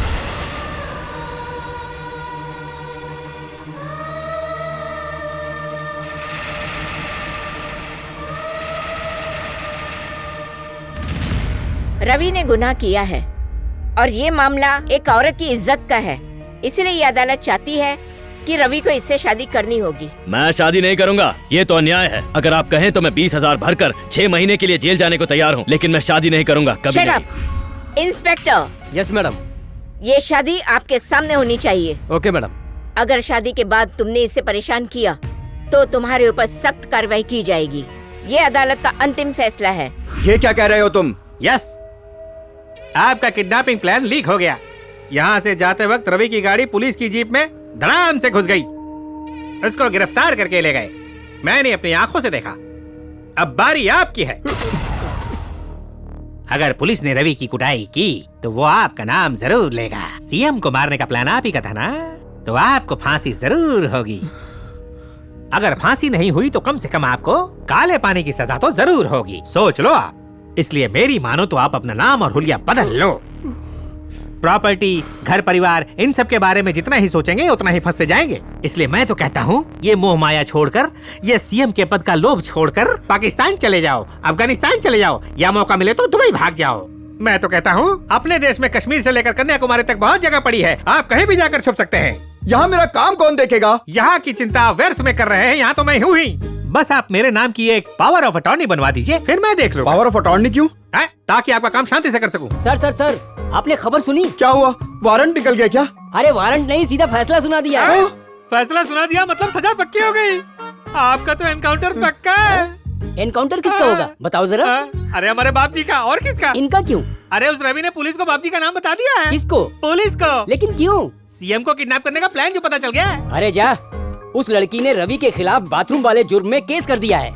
अदालत ने रवि को उस लड़की से शादी के सूत्र में बंधने का फैसला किया है। लेकिन मैंने तो वहाँ कुछ और ही देखा था। क्या देखा था? जब रवि ने जीप को टक्कर मार दी। उसके बाद क्या हुआ? मैं वहाँ से भाग गया। लेकिन जो तुमने बोला वो किसके लिए बोला? ऐसे सोचा मैंने। ऐसे कैसे सोचा? मैंने बस अंदाजा लगाया था और कुछ। आज मैं छोड़ूंगा नहीं तुझे। रुक जा, जाता किधर है? झूठा कहीं का, चल भाग। झूठ बोल बोल कर इसने तो मेरे दिल की धड़कन ही बढ़ा दी थी। इसकी तो मैं। रवि कहाँ मिलेगा? अपनी शादी में है, आज उसकी शादी है।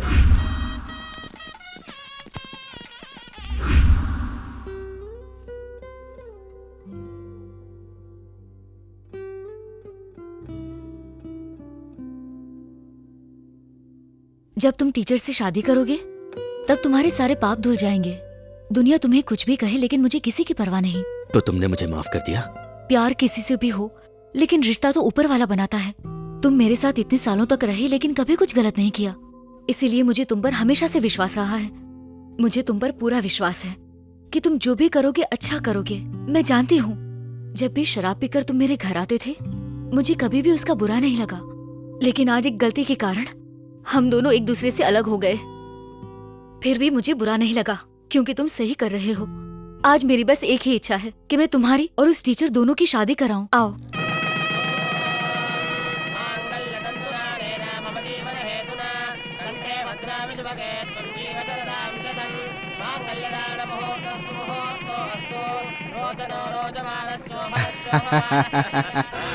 बाप जी,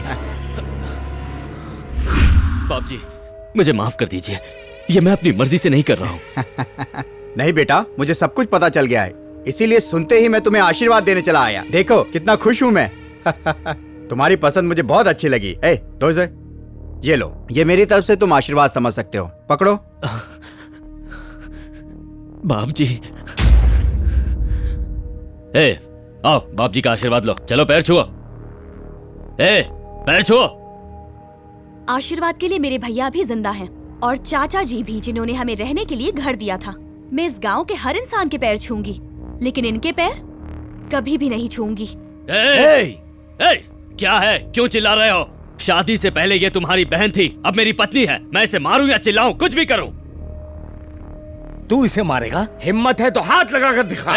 तुम तो चुप रहो। तुम्हारे कहने पर इसने कोर्ट में जाकर मुझ पर केस किया, जिसकी वजह से मुझे शादी करनी पड़ी। शादी से अच्छा तो मैं जेल में चला जाता। जेल जाने की क्या जरूरत है बेटा?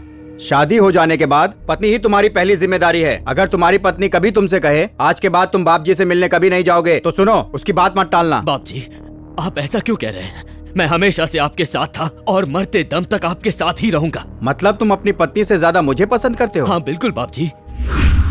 आज तुम्हें ये बताना ही होगा कि तुम मुझे कितना पसंद करते हो। अपनी जान से भी ज्यादा। तुम्हारी जिंदगी में मेरे लिए क्या अहमियत है ये बताओ। आप ही मेरे सब कुछ हैं। अगर मैं कहूँगा पत्नी को छोड़ दो तो छोड़ दोगे? आप आज्ञा दीजिए बाप जी। अगर ऐसी बात है तो चलो मेरे साथ।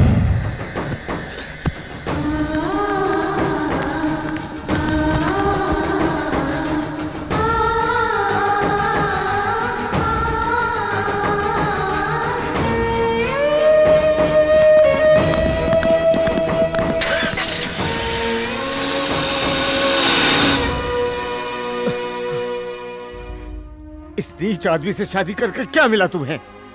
एक अंधे आदमी को भी केवल लाठी की जरूरत होती है बेटी, लेकिन ये तो अंधे से भी गया गुजरा है। मुझे तुम्हारी चिंता है केवल, इसीलिए तुम्हें समझा रहा हूँ बेटी। मेरी बात मानो तो उस लड़के को हमेशा के लिए भूल जाओ। अभी तुम्हारे आगे पूरी जिंदगी पड़ी है, आने वाले भविष्य के बारे में सोचो। इस नीच आदमी से शादी का फैसला तुमने किया था ना, अपनी बर्बादी का कारण तुम खुद ही हो। ऐसा नहीं है, मुझे तो गर्व है, लेकिन अगर इसकी शादी मेरे अलावा किसी और से हो जाती तो मुझे लोगों की बातें सुननी पड़ती और सब लोग गांव में यही बात बोलते कि वो देखो कैसी बेशर्म औरत जा रही है। वो मुझे गलत समझते, मेरा मजाक उड़ाते। रवि से शादी करके मैंने अपनी इज्जत बचाई है। अब मैं गर्व से जी सकती हूँ, सर उठा के जी सकती हूँ। और कोई ये नहीं कहेगा कि मैं गलत हूँ। वो गुंडा है तो क्या हुआ, मुझे कोई फर्क नहीं पड़ता। टीचर हूँ, सुधारना जानती हूँ। एक औरत की यही इच्छा होती है कि उसका पति उससे प्यार करे, आंख बंद करके भरोसा करे। अगर मैं कोशिश करूँ तो रवि मुझसे जरूर प्यार करेगा, मुझे विश्वास है। अरे इन दोनों की शादी तो हो गई है, लेकिन इनका मेल कैसे होगा? रवि तो सिर्फ मारपीट करता है और ये सीधी सी मास्टरनी, ये अब उस रवि को कैसे प्यार सिखाएगी यार? लेकिन रवि तो बाप जी की सुनता है। अब ये दोनों क्या करेंगे? दोनों मिलकर एक साथ गाना गाएंगे।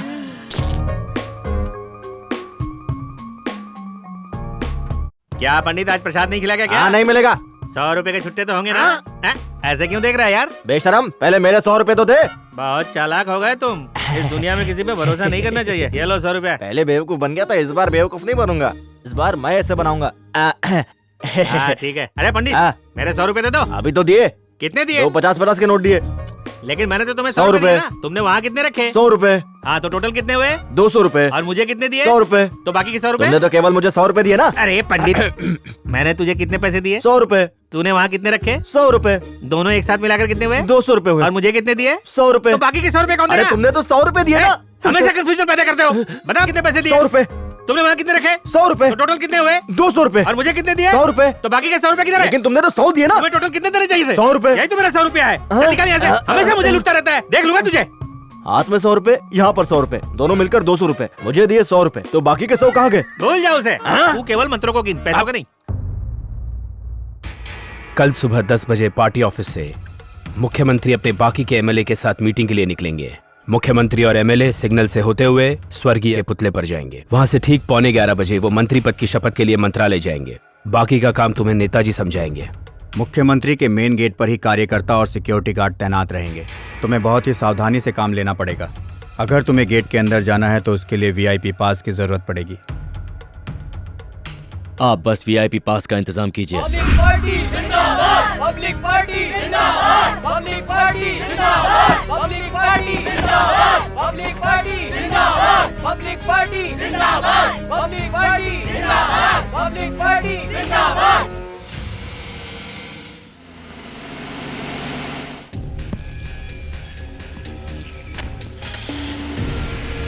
पास प्लीज। ओके, पास। दयाल प्रताप सिंह यानी मैं, दयाल प्रताप सिंह यानी मैं, भारत के संविधान को साक्षी मानकर। ए मिस्टर, रुकिए। रुकिए। ओके।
मैं माननीय मुख्यमंत्री जी और उनके सभी मंत्रियों का स्वागत करता हूं।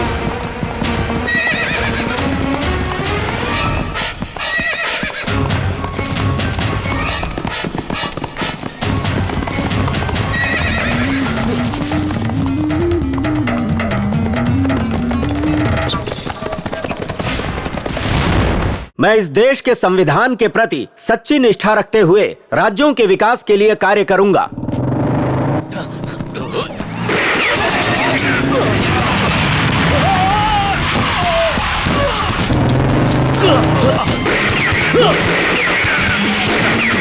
ईश्वर को साक्षी मानकर यह शपथ लेता हूं।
रुक जा, भागना किधर है?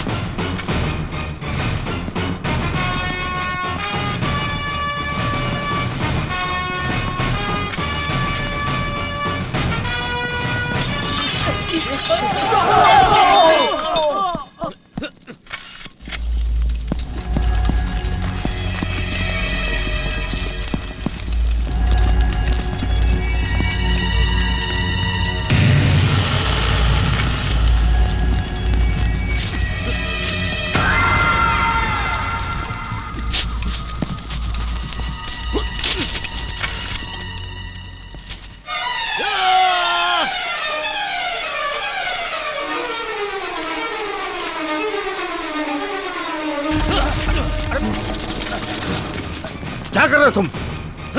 हिम्मत है तो चलाओ गोली। No, don't shoot him, don't shoot. No.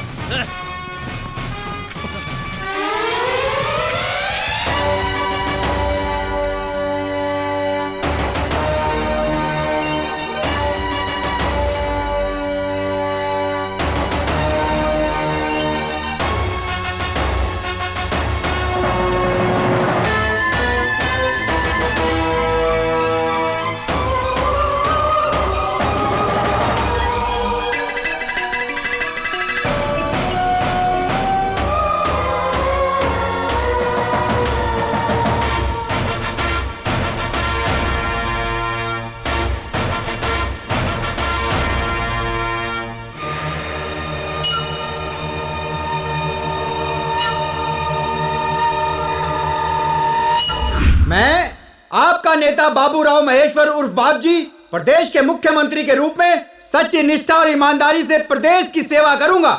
मैं जो कुछ भी करूंगा अपने हित के लिए नहीं करूंगा, बल्कि इस प्रदेश और प्रदेश की जनता के लिए करूंगा। आप लोगों की भलाई के लिए पूरी ईमानदारी से काम करूंगा। मेरा सपना पूरा हो गया, पूरा हो गया। बचपन से मैंने सिर्फ एक ही सपना देखा था कि मैं मुख्यमंत्री बनूं। आज पूरा हो गया। राज्यपाल से हाथ मिलाया? हाथ ही नहीं मिलाया, बल्कि फोटो भी खिंचवाई। शपथ पत्र पर साइन किए, ये भी जरूरी होता है, नहीं तो सपने में भी सब लोग आपकी इज्जत का कचरा बना देंगे। शपथ पत्र पर इतना बड़ा साइन करके आया हूँ कि वो कभी मिटा ही नहीं पाएंगे। आपके मंत्रालय में कितने नए और कितने पुराने चेहरे दिखे? पुराने चेहरे? छी, पुराने चेहरों को तो मैं अपने मंत्रिमंडल में देखना भी नहीं चाहता। सभी के सभी नए चेहरे होंगे। जितने भी मंत्री होंगे सब मेरे ही आदमी होंगे। पुराने मुख्यमंत्री के साथ सबको निकाल दूंगा, तभी मैं चैन की नींद सोऊंगा। मेरी पार्टी के मंत्रिमंडल में सिर्फ मेरी ही जाति के लोग और मेरे ही रिश्तेदार होंगे। और हमारा क्या होगा? तुम्हारा मतलब? मंत्री के लिए। तुम तो अपने हो, तुम क्यों चिंता कर रहे हो? जाओ मजे लो। और हमारा? तुम्हें क्या चाहिए? मालिक। गांव का सरपंच बनकर काम करते करते मैं थक गया हूँ। अब मुझे मंत्री पद दिला दीजिए, कम से कम एक सीट ही दिला दीजिए। सीट की चिंता मत करो, तुम्हें कोई पद दिलवा दूंगा। मुझे तो लगा मैं आपकी सरकार में मंत्री बन जाऊंगा। वो एमएलए होता है रे। सर 25 का हो गया हूँ लेकिन अभी तक शादी नहीं की है। आज तक केवल आपकी ही सेवा की है। अब मेरी सेवा करने की जरूरत नहीं है, तुम भी शहर का कचरा साफ करने के लिए नगर पालिका में आके सेवा करो। मुझे एमएलए बनना है। एमएलए बनना कोई हलवा है क्या? अरे सुनो मेरी बात, इस बड़बोले बेवकूफ के मुंह लगोगे तो कुछ भी हाथ नहीं आने वाला। हम कैसे पैसा कमाते हैं क्या फर्क पड़ता है, हमारे लिए तो पैसा जरूरी है। अब हमें एमएलए बनने के बारे में सोचना छोड़कर कुछ और गड़बड़ घोटाला करना पड़ेगा। तुम तो इस आदमी से भी ज्यादा गए गुजरे निकले।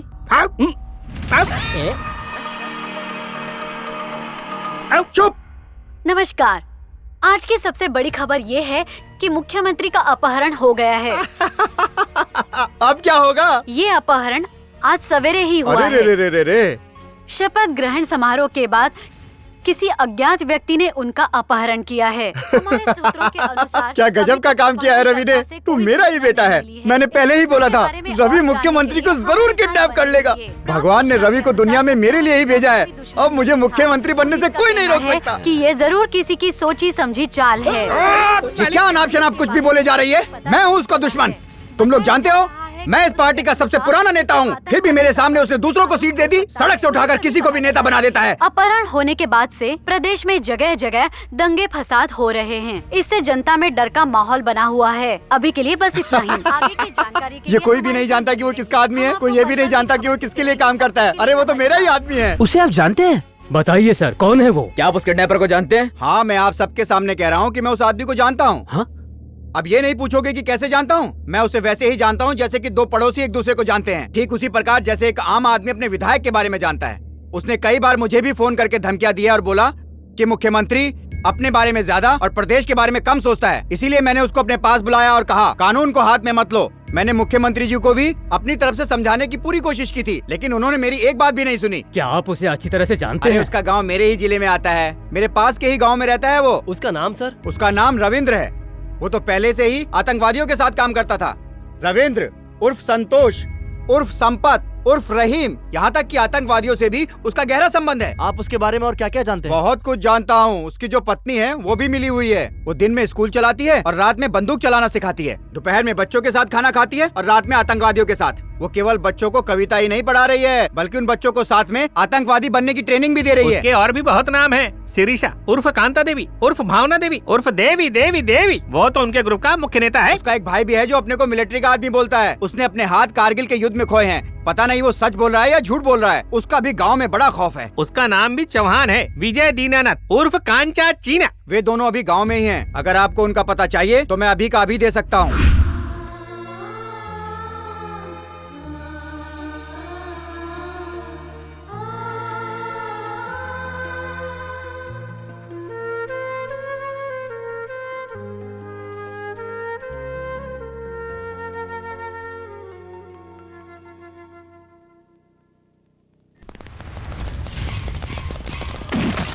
कम ऑन, हिलना मत, हाथ ऊपर। तुम्हें गिरफ्तार करने का ऑर्डर है। लेकिन क्यों? तुम्हें सच में नहीं पता तुमने क्या किया है? गलत काम करना तो दूर, मैंने कभी सोचा भी नहीं। ऐसा क्या सबूत है तुम्हारे पास कि मैंने कोई गुनाह किया है? मेरी गिरफ्तारी से पहले कोई एफआईआर दर्ज की होगी, नहीं तो कोई चार्जशीट दाखिल की होगी मेरे खिलाफ। एफआईआर तो उन लोगों के लिए बनाई जाती है जिसने चोरी की है या डाका डाला है, लेकिन तुमने जो गुनाह किया है उसके लिए एफआईआर और चार्जशीट की कोई जरूरत नहीं है। हमने ऐसा कौन सा जुर्म किया है? क्या हमने कोई बहुत बड़ा घोटाला कर दिया है, या हमने किसी का खून कर दिया है, या फिर किसी बैंक या लोगों का पैसा लेकर भाग गए हैं? मुख्यमंत्री का किडनैप हुआ है और उनका किडनैप तुम लोगों ने ही किया है। इंस्पेक्टर, क्या बकवास कर रहे हो तुम? चुप रहो। इतना बताओ कि मुख्यमंत्री को कहाँ रखा है? हम मुख्यमंत्री को किडनैप क्यों करेंगे? आपके पास इस बात का सबूत है? उनका किडनैप रवि यानी तुम्हारे पति ने किया है। तुम्हारा पति रवि आतंकवादी गिरोह से मिला हुआ है। तुम दोनों भी उसी के लिए काम करते हो और इस किडनैपिंग में उसका साथ दिया है। नहीं, उस किडनैपिंग से हमारा कोई ताल्लुक नहीं। तुम्हें भी उसके बारे में कुछ पता नहीं है क्या? ये तो पता ही होगा कि रवि ने किडनैप किया है। वो क्या काम करता है वो तो पता ही होगा ना। मैं अच्छी तरह जानता हूं तुम जैसों से कैसे निपटना है। तुम्हें ये बताने में शर्म आ रही है कि तुम्हारा पति एक गुंडा है, लेकिन जाकर मेरी पत्नी से मेरे बारे में पूछो तो वो शान से बोलेगी कि मेरा पति एक पुलिस वाला है। तुम्हारे पूरे गांव को पता है कि तुम्हारा पति रवि एक गुंडा मवाली है, छोटी छोटी बात पर मारपीट करता है। फिर ये बात तुम्हें कैसे नहीं पता कि तुम्हारा पति क्या करता है? ये तो पता ही होगा कि उसका कितनी औरतों के साथ चक्कर है। क्या उसने अपनी इन हरकतों के बारे में तुम्हें कुछ नहीं बताया?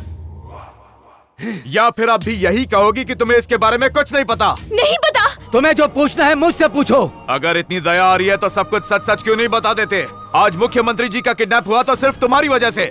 अगर तुमने उस रवि का साथ नहीं दिया होता तो हमारे मुख्यमंत्री जी का कभी भी किडनैप नहीं हुआ होता। अब देख मैं कैसे अपने तरीके से इससे सच उगलवाता हूँ। चल बता, तेरा पति कहाँ छुपा है? नहीं जानती। इंस्पेक्टर, तू ये गलत कर रहा है। शर्म नहीं आती तुझे एक औरत पर हाथ उठाते हुए? तेरी माँ को शर्म आ रही होगी कि तुझ जैसे बेटे को उसने जन्म दिया। इस गलती के लिए तुझे भगवान माफ नहीं करेगा। तो इंसान नहीं, दरिंदा है।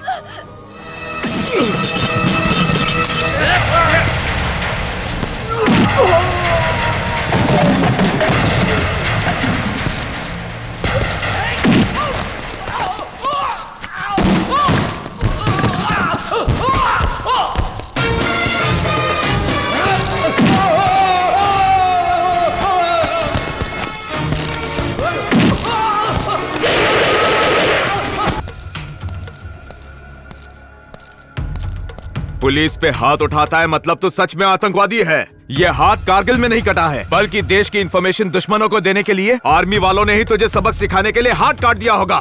आवाज नीचे। तेरे जैसे लोगों को मैं ही सबक सिखाऊंगा।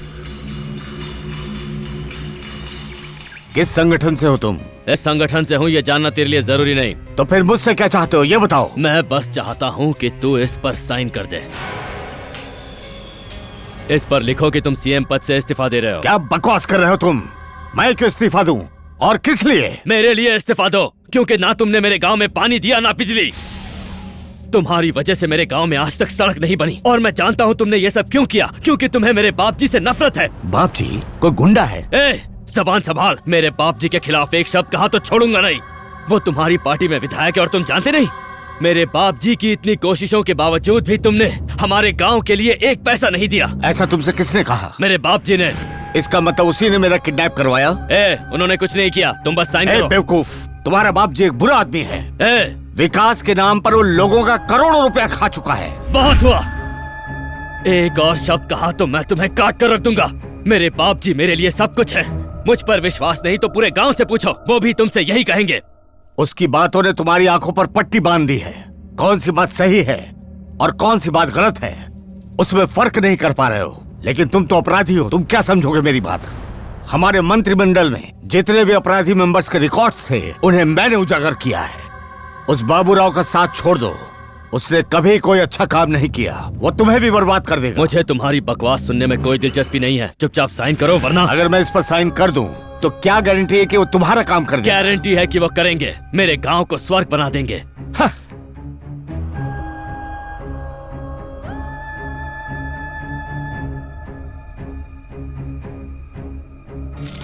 साइन किया है कि नहीं? मेरा काम तो हो गया, तू निकल चल। इसने साइन कर दिया है भाई। क्यों बे? क्या बोला था? इस पार्टी को हमारी जरूरत नहीं है। हमें इस पार्टी में आने के लिए तूने मना किया था ना बुड्ढे। आज से ये पार्टी भी हमारी है और सरकार भी हमारी। पार्टी में नहीं हो लेकिन तुम्हारी फोटो जरूर लगेगी, और फोटो के लिए तुम्हें ऊपर पहुंचाना बहुत जरूरी है। अरे ये तुम क्या कर रहे हो? इन्होंने साइन कर दिया है। साइन करने के बाद इस दुनिया में उसका कोई काम नहीं है। बाप जी ने सिर्फ इनका इस्तीफा मांगा था, इनकी जान नहीं। केवल इसके इस्तीफे से बाप जी सीएम नहीं बनेंगे, उसके लिए इसको मरना पड़ेगा। इसको मारने का ऑर्डर बाप जी ने दिया है। बाप जी ने कहा? हाँ तेरे बाप जी ने, हमने नहीं। ये प्लान उन्हीं का था। ये पढ़।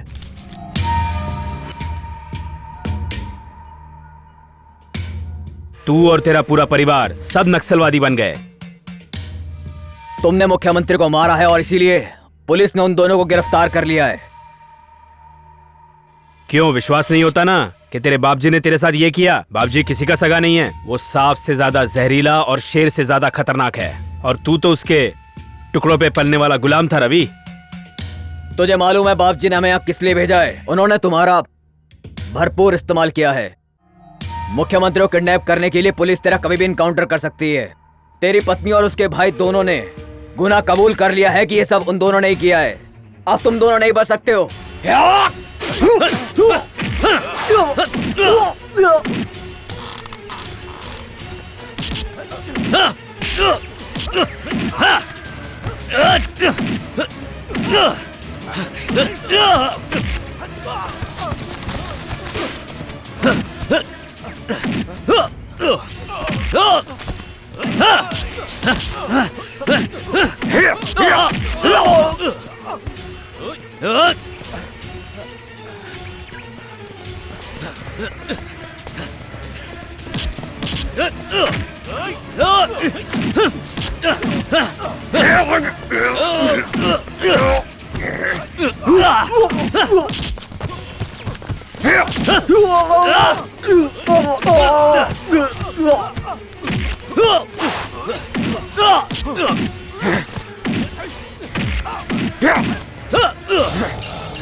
चलिए, चलते रहिए, चलते रहिए।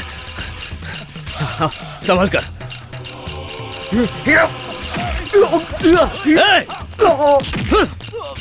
छोड़।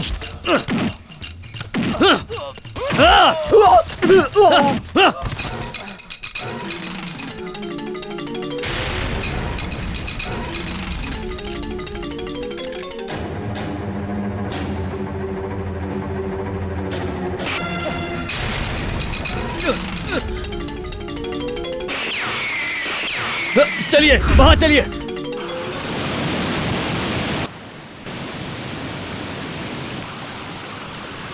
आप ठीक हैं? मेरा हाथ मत छोड़िएगा।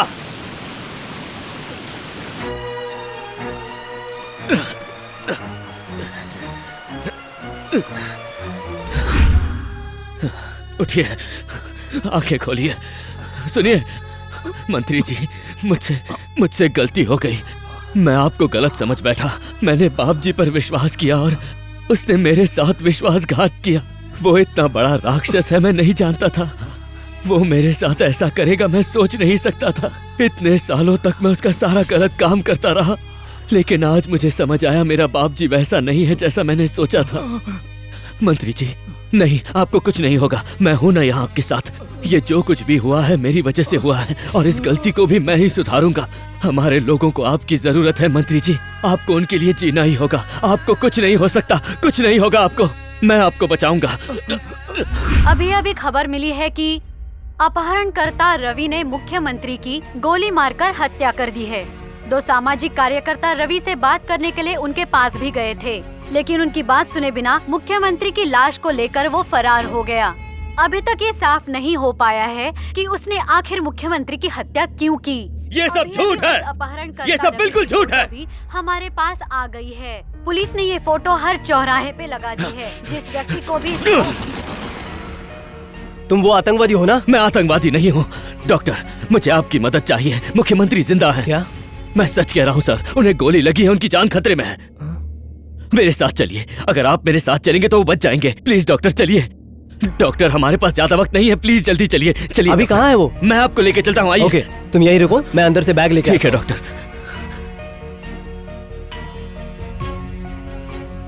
शुक्रिया डॉक्टर, लाइए मैं पकड़ता हूँ। रुक जाओ। कम ऑन, पकड़ो इसे। धोखेबाज। सच्ची ऐसा हुआ क्या? क्या मेरे क्यूट से चेहरे पे आपको सच्चाई नहीं दिखती? मुख्यमंत्री अभी तक जिंदा है।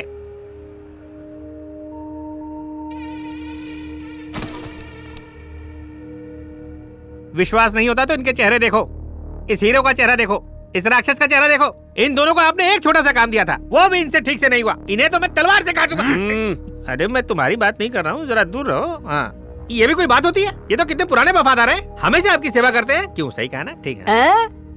अब ऐसे बैठने से क्या होगा बाप जी? आपके पूरे प्लान को चौपट कर दिया उसने। अब आप सीएम कैसे बनोगे? नए आदमियों को लूंगा, अपने लोगों को लूंगा, ये करूंगा, वो करूंगा। वो रवि तो सीएम को लेके भाग गया। सीएम बनने के सपने देख रहे थे ना, अब वो शातिर सीएम तुम्हें निचोड़ कर आपके हाथ काट कर वहाँ लटका देगा। अगर अभी भी सीएम बनने का सोच रहे हैं तो अपने इस हसीन सपने को भूल जाइए। अब तो आप प्रायश्चित की अग्नि में जलकर और ज्यादा काले हो जाएंगे। अगर सीएम ने अपना मुंह खोला तो सबसे पहले आपका ही नाम लेगा, हम लोगों का नहीं। और फिर उस रवि की जगह आपको फांसी के फंदे में लटका देंगे। अभी कहाँ मिलेगा वो? ये तो उस रवि को ही मालूम है।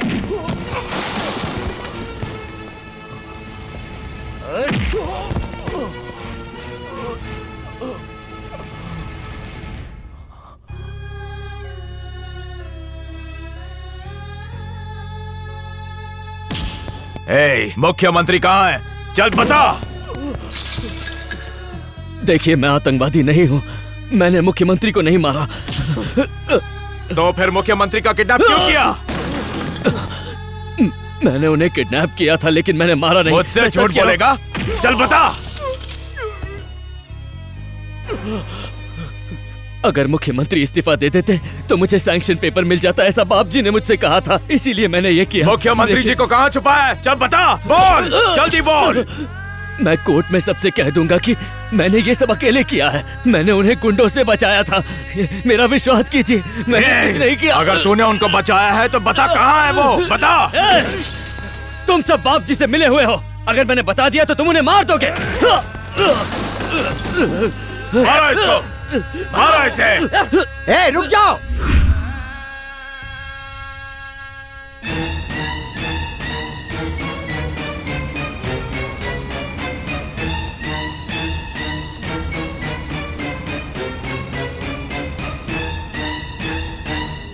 Good morning sir. उसे मारने की हिम्मत कैसे हुई? ये मेरा बेटा है, ये सोचकर मैंने बेटा पैदा नहीं किया और तुम लोग इसे मार रहे हो। एक बात सुन लो, मैंने अगर तुम्हारा ट्रांसफर जंगल में ना करा दिया ना तो मैं अपने को रवि का बाप नहीं कहूंगा। निकलो यहाँ से, निकलो।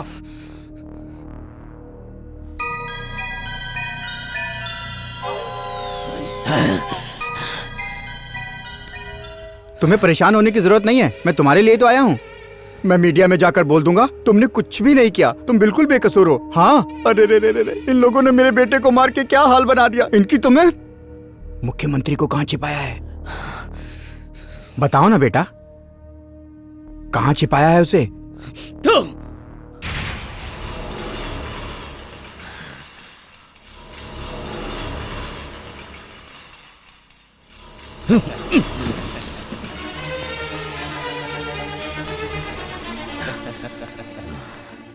बेटा, मैं तुम पर बिल्कुल भी गुस्सा नहीं हूँ। छी, एक बाप अपने बेटे से भला कैसे गुस्सा हो सकता है? गुस्सा तो तुम्हें मुझ पर आना चाहिए, गलती तो मैंने की है ना। बोलो, बोलो ना बेटा, कहाँ है मुख्यमंत्री? अगर मैंने तुझे बता दिया तो तू उन्हें मार देगा, है ना? बिल्कुल सही कहा तुमने। मेरे मरने के बाद सब तेरा ही तो है। मेरे रिटायरमेंट के बाद तू ही अगला मुख्यमंत्री बनेगा। मुझे अपना बेटा कहता है? तेरे जैसे गिरे हुए आदमी का बेटा बनने से तो अच्छा है कि मैं अनाथ ही रहूं। तूने हमेशा मेरा इस्तेमाल किया है और आज भी यही करने आया है। तू तो इंसान के भेष में राक्षस है। मैंने आंख बंद करके तुझ पर भरोसा किया और तूने उस मुख्यमंत्री को मारकर अपने इस बेटे को आतंकवादी घोषित करने का प्लान बनाया। मैंने सोचा तुम गांव का भला करोगे, लेकिन तुम तो धोखेबाज निकले। गांव की गली गली में घूमकर गलत तरीके से वोट इकट्ठा करके मैंने तुम्हें हर बार इलेक्शन जितवाया, लेकिन तूने उस कुर्सी पर बैठकर भला करना तो दूर, न जाने कितने लोगों के परिवार उजाड़ दिए। मैंने तुझे हमेशा अपनी माँ से, अपने बाप से, भगवान से बढ़कर समझा, लेकिन तू इन रिश्तों के लायक ही नहीं। हम जैसे गरीबों का फायदा उठाने वाले तुम जैसे गद्दारों को मैं नहीं छोड़ूंगा, मार डालूंगा। तुम जैसे मंत्रियों की वजह से हमारा देश आगे नहीं बढ़ पा रहा है। मंत्री जी जिंदाबाद, मंत्री जी जिंदाबाद। 2 मिनट लगेंगे तेरा सर धड़ से अलग करने के लिए। इस देश को बचाने के लिए तुझे मरना होगा, हमें इस गंदगी को हटाना होगा। मेरा भारत महान बस कहने से नहीं होगा, तो जैसे देशद्रोहियों को मारने से होगा। अब मैं तुझ जैसे राक्षस को मारकर अपने गांव को तेरे आतंक से मुक्त करूंगा, ये मेरा वादा है।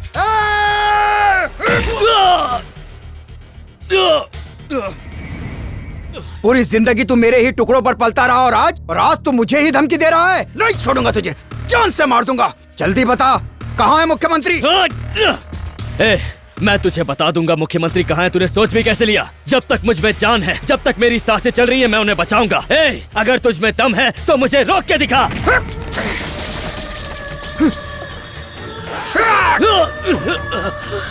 मारना, मार मुझे, अगर अपने पापों का प्रायश्चित मुझे खून बहाकर करना पड़े तो यही सही।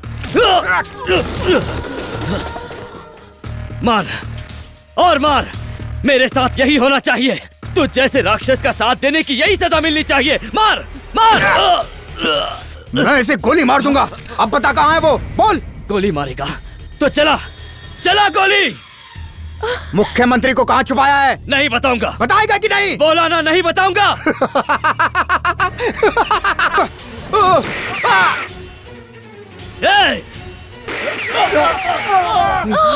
बहन,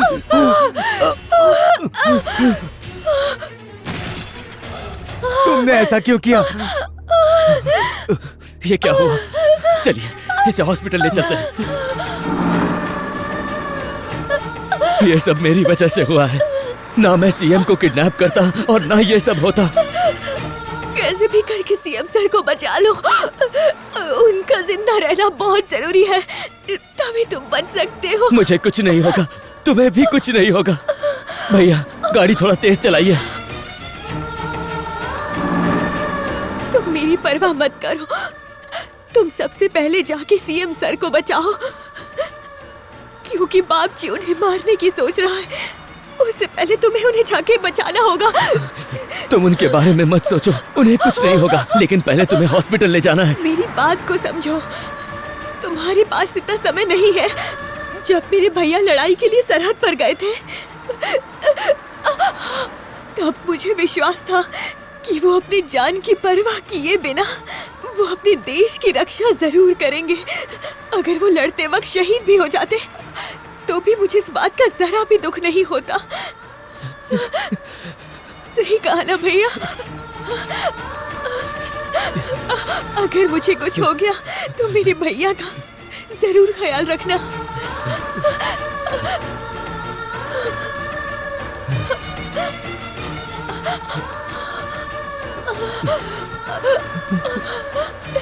मेरे भैया एक सच्चे देशभक्त हैं।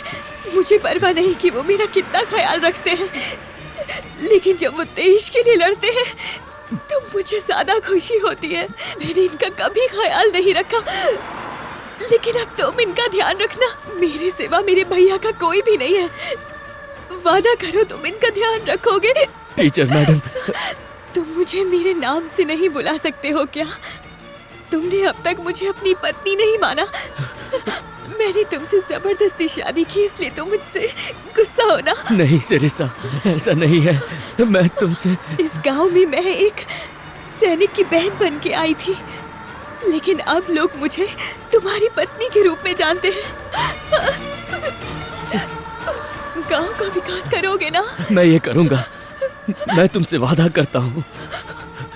तुम्हें कुछ नहीं होगा, कुछ नहीं होगा।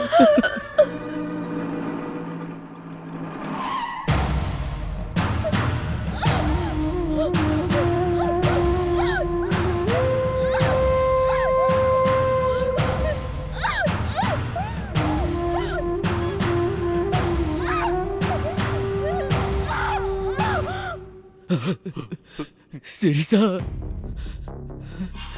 सिरिसा, सिरिसा, भैया ये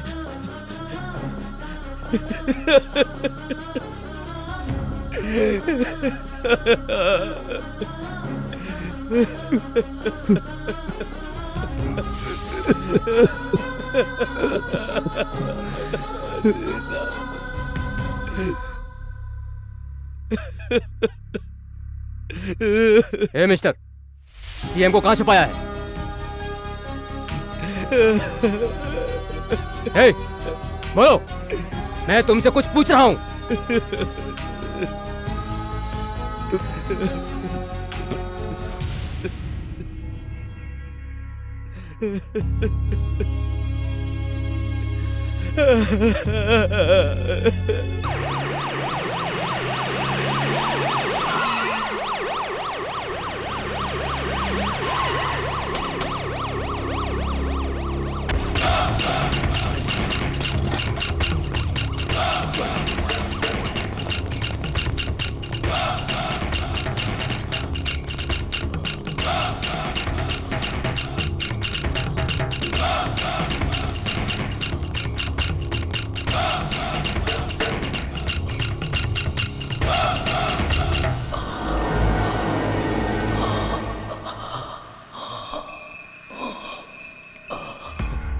आइए सर।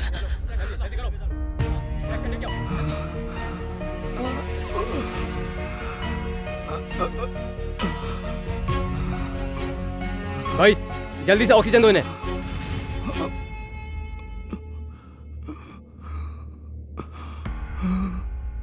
सर इन्हें जल्दी से एम्बुलेंस से ले जाना होगा, उसके अंदर ही हम ऑपरेशन की तैयारी कर लेंगे। ओके, हम इन्हें शिफ्ट करेंगे। चलो जल्दी जल्दी जल्दी उठाओ, जल्दी करो, जल्दी।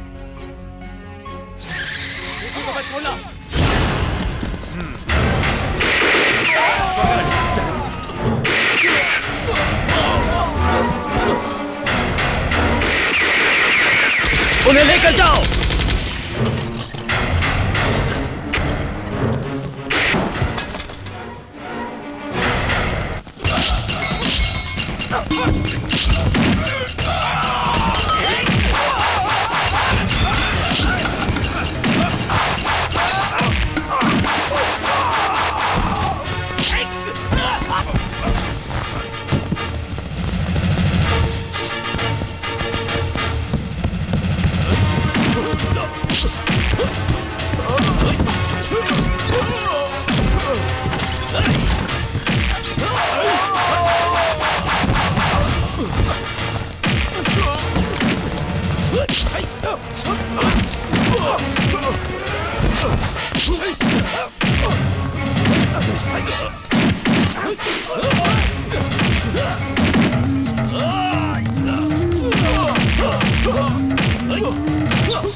नहीं बापजी!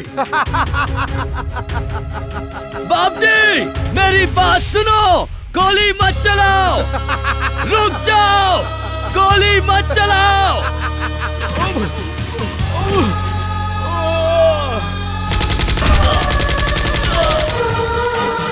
डॉक्टर, आप मेरी चिंता मत कीजिए, सीएम को बचाने की कोशिश कीजिए।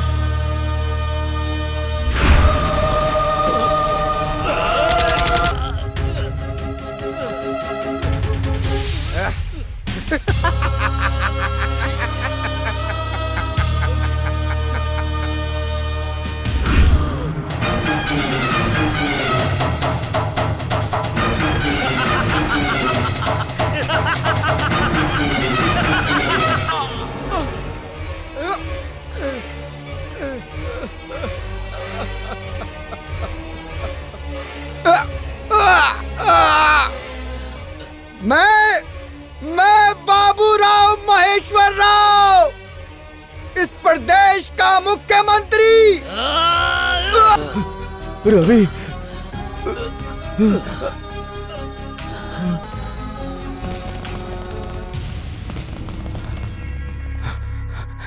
रवि सर, मुख्यमंत्री को बचा लीजिए।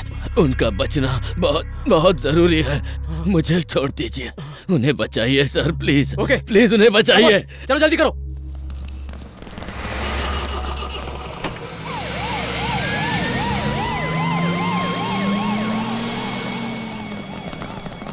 भैया, मुख्यमंत्री बच जाएंगे ना?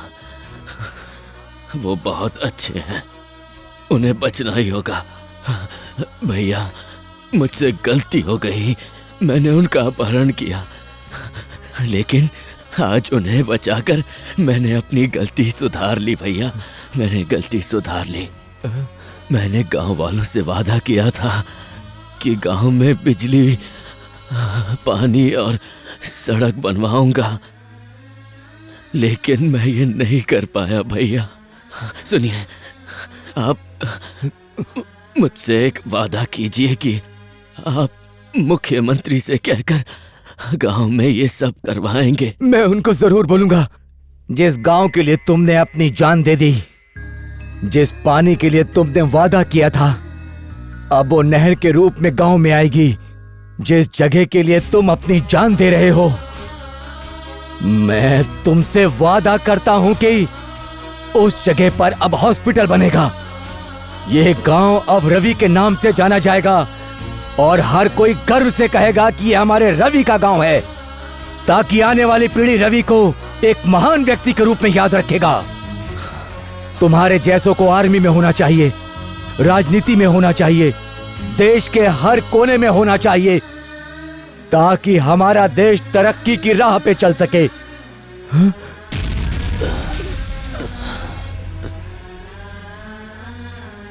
रवि, रवि, इस देश के वीर सैनिकों की तरह जो बॉर्डर पर अपने देश की रक्षा के लिए अपनी जान देते हैं, ठीक उसी तरह रवि ने भी अपने गांव के लिए अपना बलिदान दे दिया।